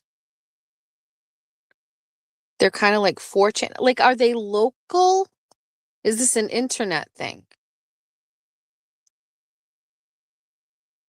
I don't think anybody needs to go after me. I have enough people doing that, and I also sabotage myself enough. So, oh, it's a group of hit piece. Oh, it's worldwide. Oh, oh,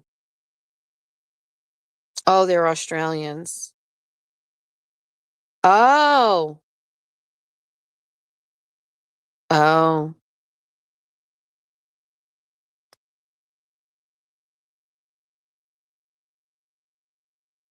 oh, I'm not getting big. I'm small. We're, we're not, we're not doing world change over here. Did they do it to Aiden yet?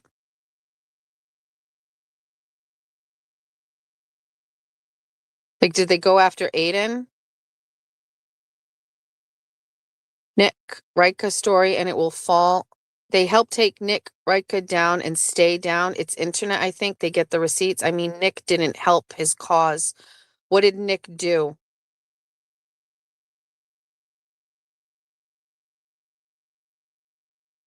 Yeah, what is the story with that Nick guy or whatever?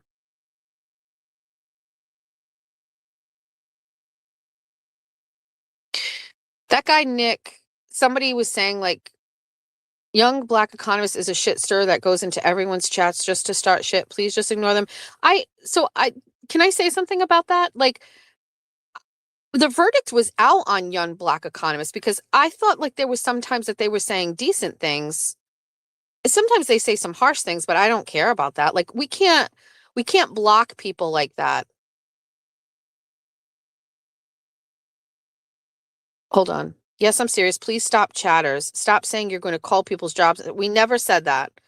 We never said we were going to call people's jobs. We never okay, yeah, but we never did that. Rumored to be Jathan, nobody is calling your job. No. Nick pled guilty to doing drugs. He's on probation. Oh.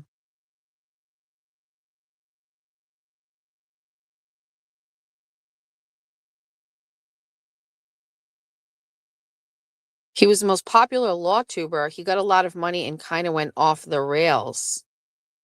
So yeah, somebody sent me something about going on his show or having him on my show, and I saw he has a lot of subs. This is an interesting thing. Like, yeah, we don't need to block young.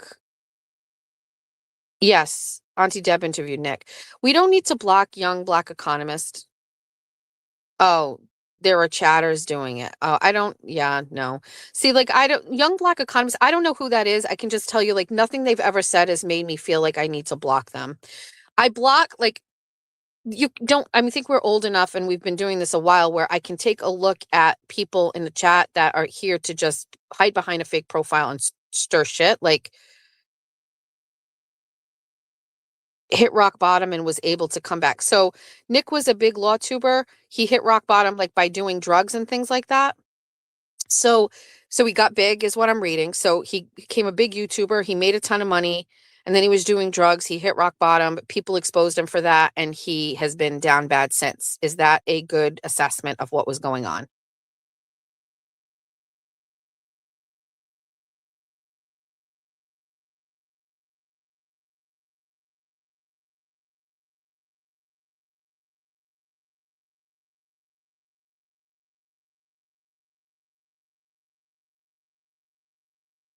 So,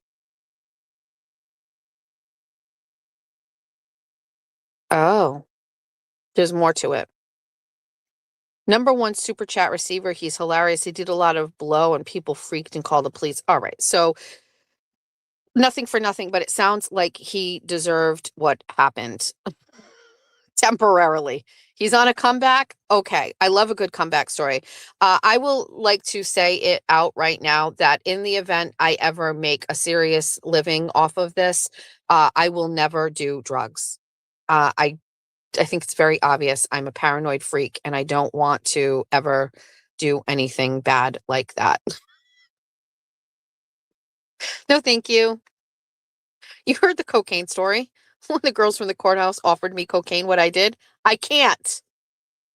He agrees his troubles were his own doing. Yeah, so you won't be able to tell I made a lot of money doing YouTube, but there will be signs. A big ass fucking SUV filled with Pyrex from Savers. If that's wrong, I don't want to be right. Thank you.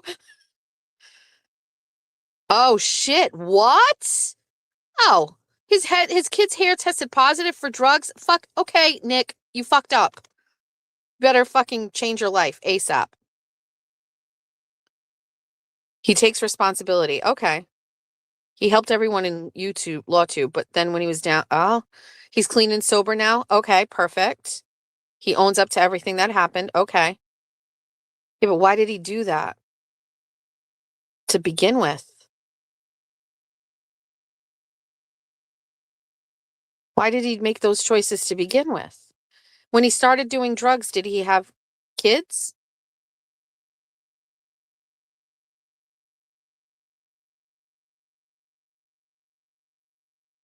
Wait, did he start doing the drugs before or after he had kids?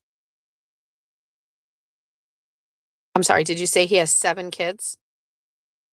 So while his children were in existence, he chose to do drugs? No, I didn't say it was around the kids, but he was doing drugs after his children were born? Okay. So, yeah, I'm not a fan of that. I'm not judging. It's fine. You can do whatever you want. His wife too? Okay. Well, I mean, what I'm very sorry. Like, unless you underwent some sort of back surgery and got addicted to pain medication, or, unless you lost a child, and you are having a hard time, like, existing in the real world while your child has moved on, like, there are certain things I will give a pass to, but I don't know. I just so I just I don't know. I don't want to say anything about people who have had addictions and things like that. I want to be kind. And I also don't want to sound condescending.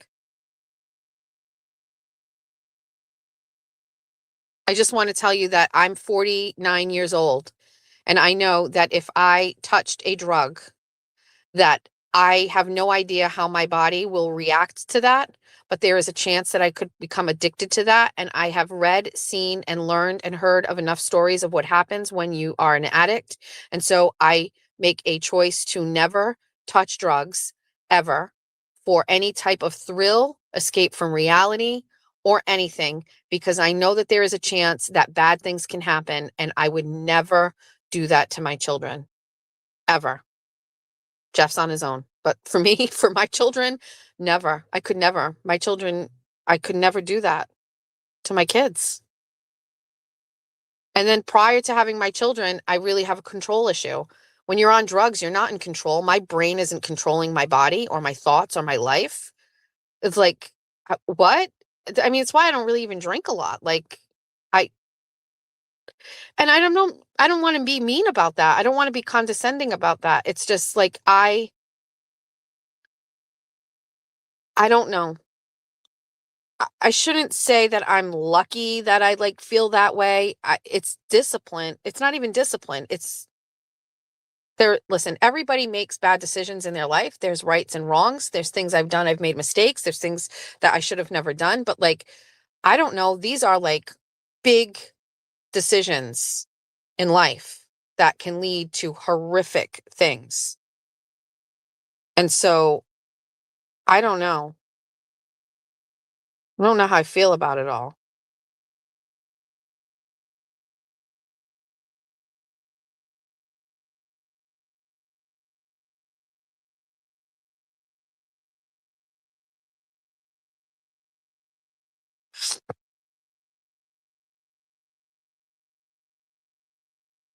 I'm not judging. I'm not judging Nick. I'm just saying, like,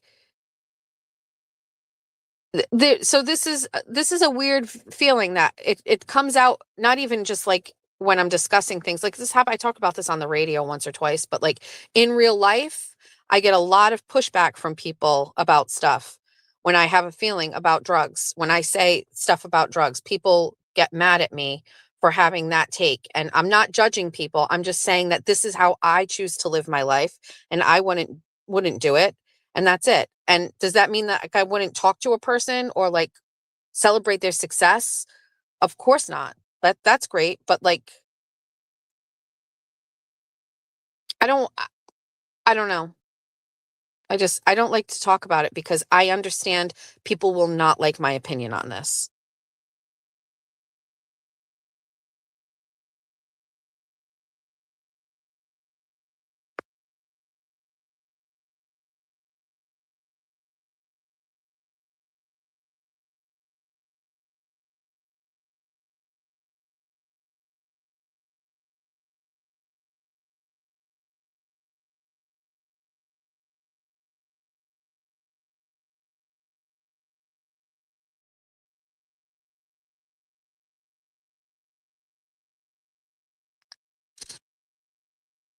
I'm just reading some comments.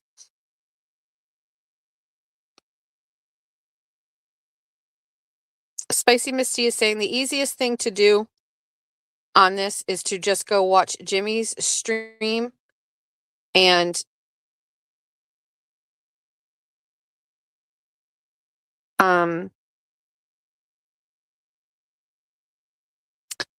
that's a good recommendation if that's something you're interested in.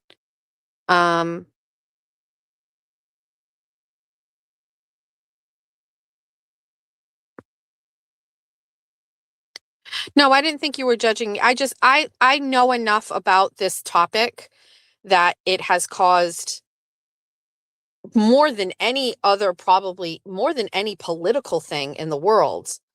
It, like I've ever discussed, it has caused very like contentious conversations and debates. So, you know what I mean? So I don't know how else to really to say that.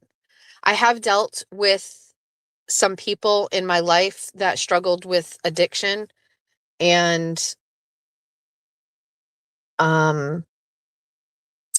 some unconventional addicts.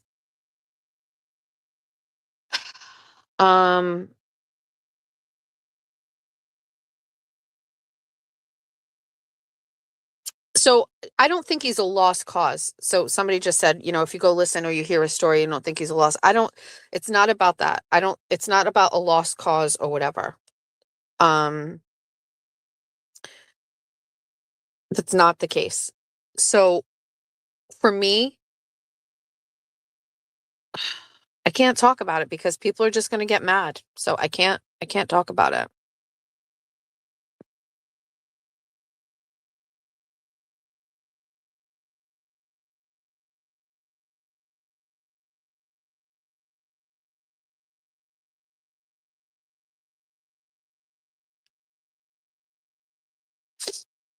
I'm not doing it, Alley Cat. We're not. This could be one of the things where I say I will never discuss it and I will never talk about it.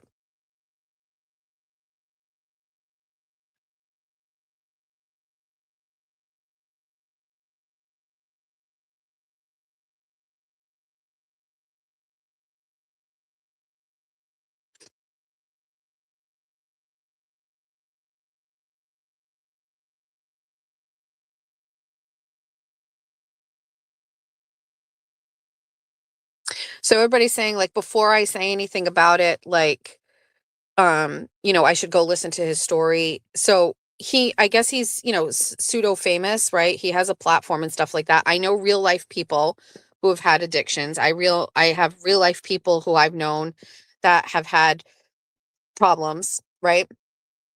And I understand that every single solitary person that has had an addiction or dependency on a substance has a unique story to them. So that's okay. That's reality. That's fine. I completely understand that 100%. I don't need to hear his story because I know other people who have had successful recovery and I know people that did not have successful recovery. You know, I I don't know how else to talk about it. I don't hate people that have drug addictions. I don't hate people that are recovered. I don't hate alcoholics. I don't hate people who are, sober for 15 years. None of those things. I have people in my life on all of those stories. I personally am very scared to do anything that could lead to an addiction. My father was an alcoholic. He died from alcoholism. Like, you know what I mean? I am very scared of what could happen to me if I do any of those things. I'm scared. I am a scaredy cat. Now, with that being said, like, I don't know if there is something that could happen to me in my life that could cause me complete emotional pain and trauma, and I don't want to exist anymore, and I may self-medicate and cope. And like I said, like, there are some people who have lost a child, and I understand that that would probably be enough for me to not want to be here anymore or whatever, but I don't know. So I'm not judging. I'm not judging. I don't want to talk about this. I don't want to talk about it. Because every single person is different. There's a different set of circumstances. There's a different genetic makeup. There's a different predisposition to dependency. There are just many, many, many things. I personally have tried to raise my children to not become dependent on any single solitary substance to get through the very challenging, difficult parts of life. This is just specifically for me and my family and my children. I do not want my children to ever feel like, they have to use something to feel better. Shopping, alcohol, weed, drugs, pills, vaping, all of those things. I have 3 children. One of my children went through a very difficult time with friends and girls and social situations. And, one of my children succumbed to the pressure of, using a vape and got caught, thankfully, right away. And we had to change our lifestyle here for a little while. You know what I mean? We had to change our lifestyle here for a little while because we had a problem. Not a problem. I mean, it was just a one-time thing. From my assessment, a 4-day situation that we had going on here. But I felt that was pressure. I felt like she was worried about friends. I think she was dealing with all of these things, and all of that stuff could have led to something else. If I wasn't here, if I wasn't present, if I was focused on my career and out of the house at 6 in the morning and didn't come home at 6 at night, if I didn't have conversations, if I didn't change my behaviors, I don't know. I can't imagine what could have happened. So I don't really know. I'm just talking about me and my personality and my family and what happened to me. And I'm not judging people.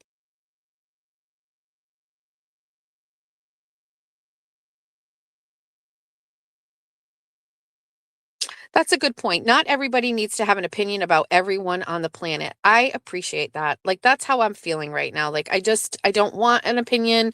I don't need to have an opinion. It's something I can tell is probably going to cause like some conflict with people. So I'm not really sure, like, I want to even get into it. It really shouldn't be that deep, to be honest with you, for this kind of conversation. Happy to discuss menopause and postpartum depression. Those are things I think we can all kind of agree on and stuff. Like, yeah, I will be Switzerland for this one, if that's okay. Alley Cat, thank you. Because I know it'll come off as being insensitive. I know it's gonna come, you know what I mean? Like, that's how I feel.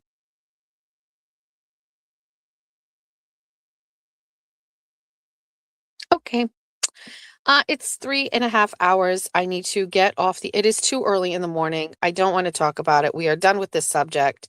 Do love a good recovery story. That's actually valuable insight. Maybe one day. I missed that. I don't know if that was to me, Katie K.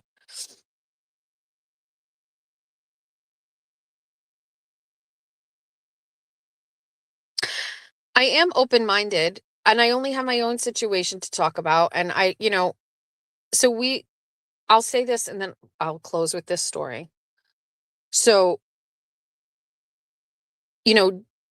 Georgia didn't really fit in with like the traditional girls in our community school system. And because of sports, she was around some of these girls, but just as Georgia has gotten older, it's very obvious to see she was having a hard time finding her people. And I mean, is anybody finding their people in middle school? You know what I mean? Do you know what I mean? And so middle school was particularly difficult for Georgia, 7th grade and 8th grade. And I think I've talked about this, but there were some behaviors and feelings that she was having, nothing related to drug use or anything like that, or vaping or weed or alcohol or anything like that. But she was having some behaviors that I felt she was struggling. She was struggling socially. And because Georgia was struggling academically, because, we tested her for, we sent for all sorts of tests, dyslexia, all of the things, and everything came back everything was fine. Now, personally, I wonder if those numbers were fudged just so that there wasn't going to be another IEP. Like, was she just on the line? And so then the school district didn't have to pay for things. But like every test we gave was difficult. The environment at home was conducive to homework. I always made snacks. The kitchen table was always clear, open. We had everything there. We had me at home. So like doing homework and things like that. And it's just it just wasn't clicking for Georgia academically. And unless you are an athlete, a musician, or athletic in Somerset School District, there is a very weird place for you. And it is just kind of like in limbo. And so Georgia was not succeeding in sports because she had an issue with the boy on her field hockey team. She's not musically inclined, and she was not academically inclined. And that puts you in a place where you better fit in with what the girls are doing, and that will get you by. But as we've talked about, Georgia is not a trendy girly. Georgia is not into Lululemon. Georgia is going shopping and looking for old clothes and cutting them and sewing them and making them look into something. And so where does a girl like that fit in a community where these girls act and looked a certain way? And so Georgia was really struggling. And I noticed that she was getting angry. I noticed she was crying a lot. I noticed that she was not feeling like she wanted to go to school. And I was staying home. I wasn't working because I had already been like diagnosed with lupus, but I took a job working at, I think I told the story to some of you, but I took a job working at the Express in North Dartmouth Mall to be a early morning manager to allow shipment to come in the mornings. So I would get there early at 6 o'clock in the morning, and I would just listen to music. I would sign off on all the shipment. And because I used to be a manager for Victoria's Secret, you had to have managerial experience to do this because you were in the store by yourself. And so I would go in the morning early. I would take in the shipment. I would process shipment while listening to music. And before the store even opened, I was out of the store. And the discount was great because Julia was shopping at the Express, and I made a little bit of cash, and that was it. And I loved the job, and I really needed the job because that was basically, I started working in the summer, and that was my Christmas money, right? And so I needed the job. I needed the income. But Georgia was not happy. She was not doing well, and she was getting on the bus in the morning, and she was going to school on the bus. And so she didn't have any direct contact with me in the mornings. It was a different environment in the morning. Jeff was going to work, and Jeff's Jeff is a stepdad and a guy. Julia was away at college. And Jack was, in high school, freshman in high school. So he wasn't even with her on the buses. And so, yeah, it fucking sucked, but I had to quit. I had to quit my job. That was it. And I fucking hated doing it because I let everybody down because I was hired for Christmas and I was going to work through Christmas to get them through like, Christmas merch and all that stuff. And I fucking was like, I gotta go. I can't do that. I have to quit. And instead of letting my daughter get ready in the morning and get on the bus by herself, I said, okay, I'm going to be home. And I remember the day I told her I could cry. She was so happy. And she was like, you're going to be home. And I was like, yep, we're going to get up every day and we're going to go to Starbucks. Now, so this just goes to show you, like, I go to society and people like make fun of the money and stuff like that. Okay. But like, so this is in middle school. George is a junior now. So this is 5 years ago. It was right after COVID. Going to Starbucks was like a birthday thing. Like, we didn't go to Starbucks for sweet treats. And I would take Georgia to Starbucks every single solitary morning and we would get small, fancy drinks. And it made Georgia such a happy person that I wrote a letter to the manager at Starbucks. And because the girl just took a liking to us and was always nice to us and, was invested in us coming every morning. And when that girl was leaving to go to another location, I wrote a letter to Starbucks and I was like, not really sure anybody understands, but like just coming here every day, like I think really saved my daughter's life in so many ways. We got ahead of something, we stopped it, and we replaced negativity with positivity and good behaviors. And, honestly, every single day since then, I've taken my daughter to school. Because I need to connect with her. I need to make sure she's in the right frame of mind. I need to give her a skill set on how to cope with adversity. I need to talk to her about my adversity, and I explain to her how I get through it so that she has now a skill set on how to handle those things. And you guys have talked to Georgia and you have listened to her, and she is a badass bitch. And we got through it. We got through it.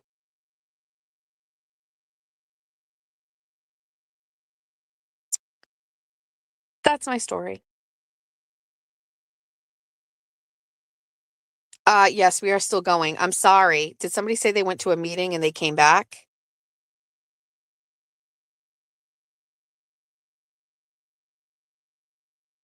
I want to read this comment, so I'm going to post it. I'm going to give an opinion on here based in fact.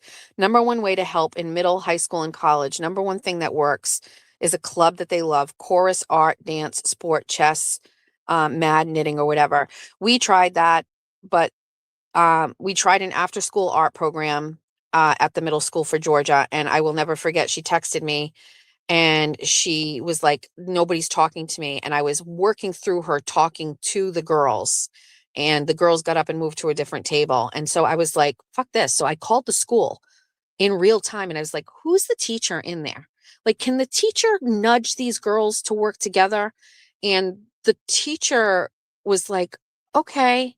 And I was like, do you understand what we're supposed to be doing here? We're supposed to be cultivating like an environment where these people can connect and talk and stuff. And yeah, I know, like,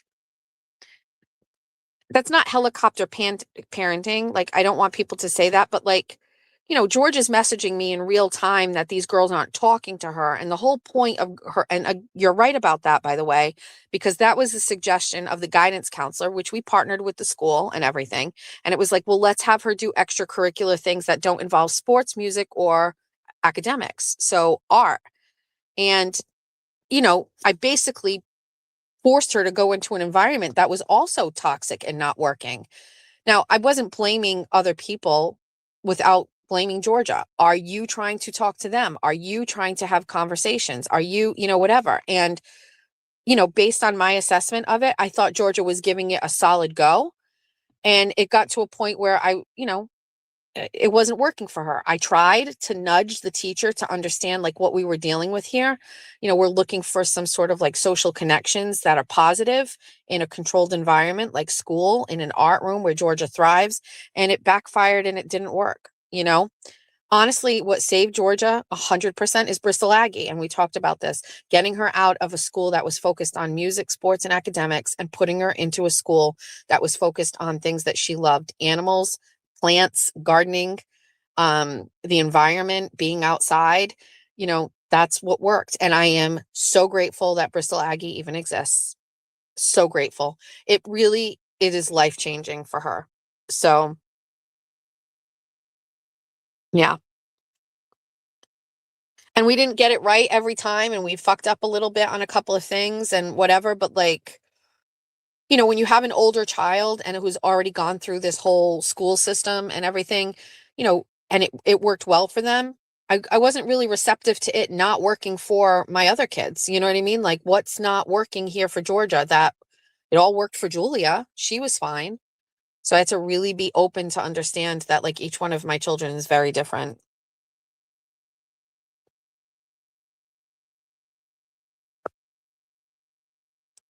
Bristol Aggie is an amazing experience. There's nothing like it. I mean, Diamond, right, is like it because it's like a technical school, but like agricultural school for a child like my child, it's great. It's life-changing. I'm so happy for her. What's going on with Karina? Karina, what's going on? I didn't see what you were saying, Karina. Exactly. Just leave. What's happening? Bristol Aggie is not a private school, but you do have to apply to go.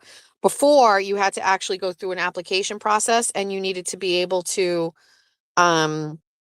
like meet qualifications, and the state liberals have changed it, so now it's going to be a lottery system. So we need more mindfulness education in schools. The system has just gotten away from us. It starts in the neighborhood in kindergarten. We learned without any parent intervention. Nobody had a parent call the school. Helicopter. Wait, is Mass Corrupt saying I'm a helicopter parent? Let me read it. Show on stage. It starts in the neighborhood and in kindergarten. We learned without any parent intervention. Nobody had a parent call the school. Helicopter. Yeah, well, I mean, perhaps that is the case, but it's a little different now.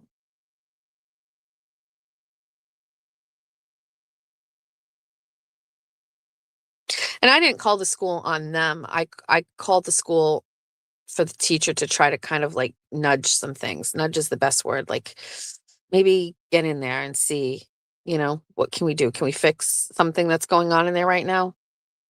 Times have changed.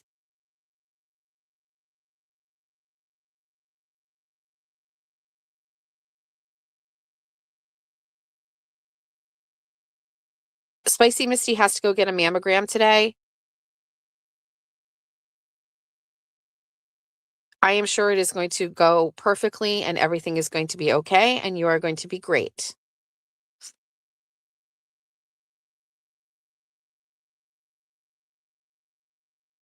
Amy, funeral lady, is saying, honestly, looking back, I wish my parents knew a little bit more about what you were going through in high school. Communication just wasn't there. I wonder how my kids are going to talk about me. They're going to be like, fuck, mom would not stop talking about shit. Parents had too much trust in the school system. I went to Catholic school, so it was a little different. Small classes, 25 kids, really tiny.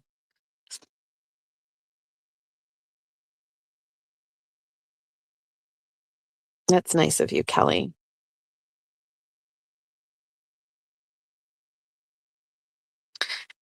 I haven't figured out a brand name yet. I'm working on that. I should be working on that right the fuck now, but I am still in my car.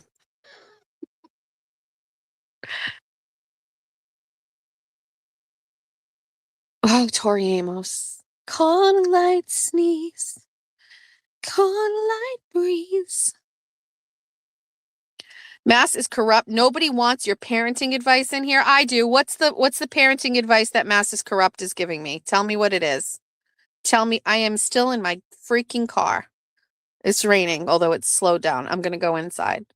I will not be on the internet between now and when we do Bunny After Dark. If I've done 4 hours today, my internet time is done, and we will come back at 8:15 for Bunny After Dark. Give kids more freedom.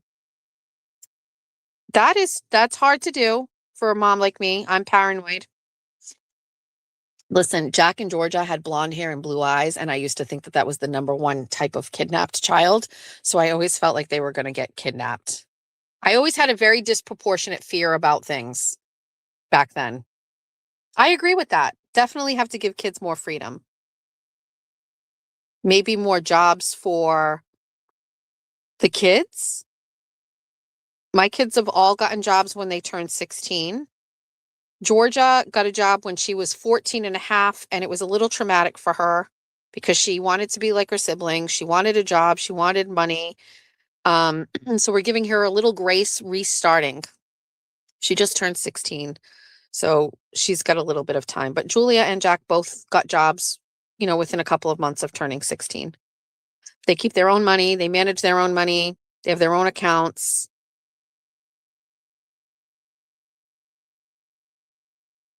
Any other parenting advice from Mass Corrupt I can address for you, sir?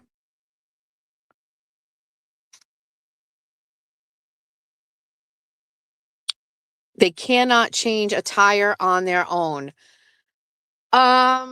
Jack is very, so I'm going to tell you something. Julia has an unbelievable skill set, just like me. If there's something with, like, when she was in college with like billing or with anything involving her classes, Julia talking on the phone sounds just like this. She is like, she can handle anything. Like, Julia is just, she is really, really great at handling anything.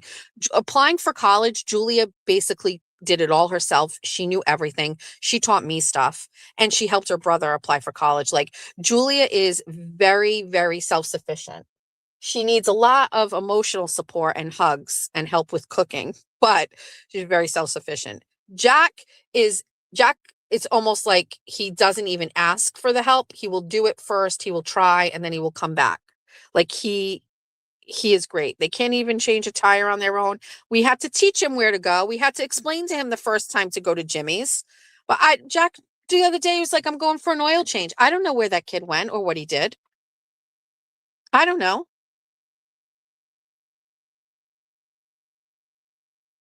What else? Mass Corrupt. Give me something else. Let's talk about it. Basic life skills. Gen X learned are no longer taught. Kids set the pecking order. No moms and dads. I think it's just a little bit of that. Sorry, it's not all quite that. Anything else? Mass Corrupt.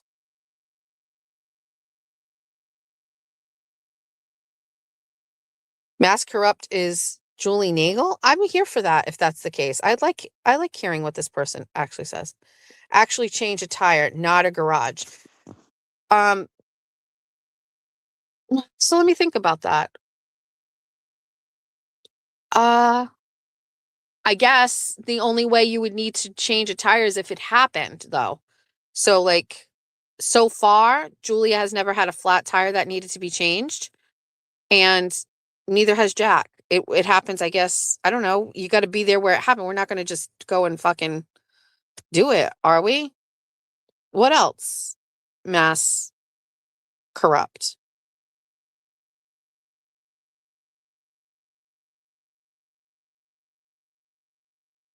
Why is Harvard dumbing down grades for this generation? I don't know. I can change the oil on a oil in a regular car and change a tire. I have a BMW now, so I can't do that on my own. Listen, the world evolves and we have to evolve with it.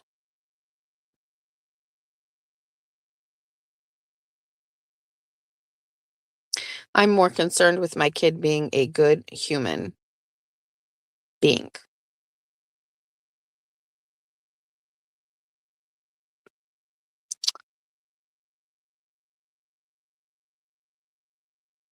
I am not a teacher, so I will not even get involved in MCAS or any of those things or teaching or anything like that. I mean, as a parent, we could talk about this all day, but my kids are about to exit the school system. I was just going to say, I mean, I don't know who mass is corrupt and if I'm allowed to agree with this person, but these things have ruined the school system. It's not against teachers because I'm sure we get a lot of teachers in here, but like teachers unions and things like, that is single-handedly the reason why we have less recess because it's time on learning and teacher contracts and things like that. I don't know, and then also security things, like I had to think about that. Am I responsible for, lessening the parents' ability to be in a school because I was worried about school safety and school security? Possibly. I don't know. Can we go inside now? This is 4 hours. I have to pee. Can you imagine earlier today we drove to Savers and we also drove to Salvation Army? It's 11:25. I've missed phone calls. Oh, wait, what happened? Okay, here we are. I have missed phone calls. I have 1,000 text messages, emails. We are done here. We're done. We've got to go. This would have never happened if it was cold, but it's not cold. All right, we have to go. We'll be back tonight for Bunny After Dark, 8:15. If that changes or something, I will adjust it, but I think I already scheduled it for 8:15.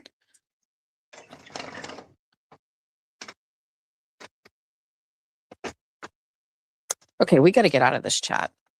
Goodbye. I love you all. See you later tonight for Bunny After Dark. Goodbye. Have a good day.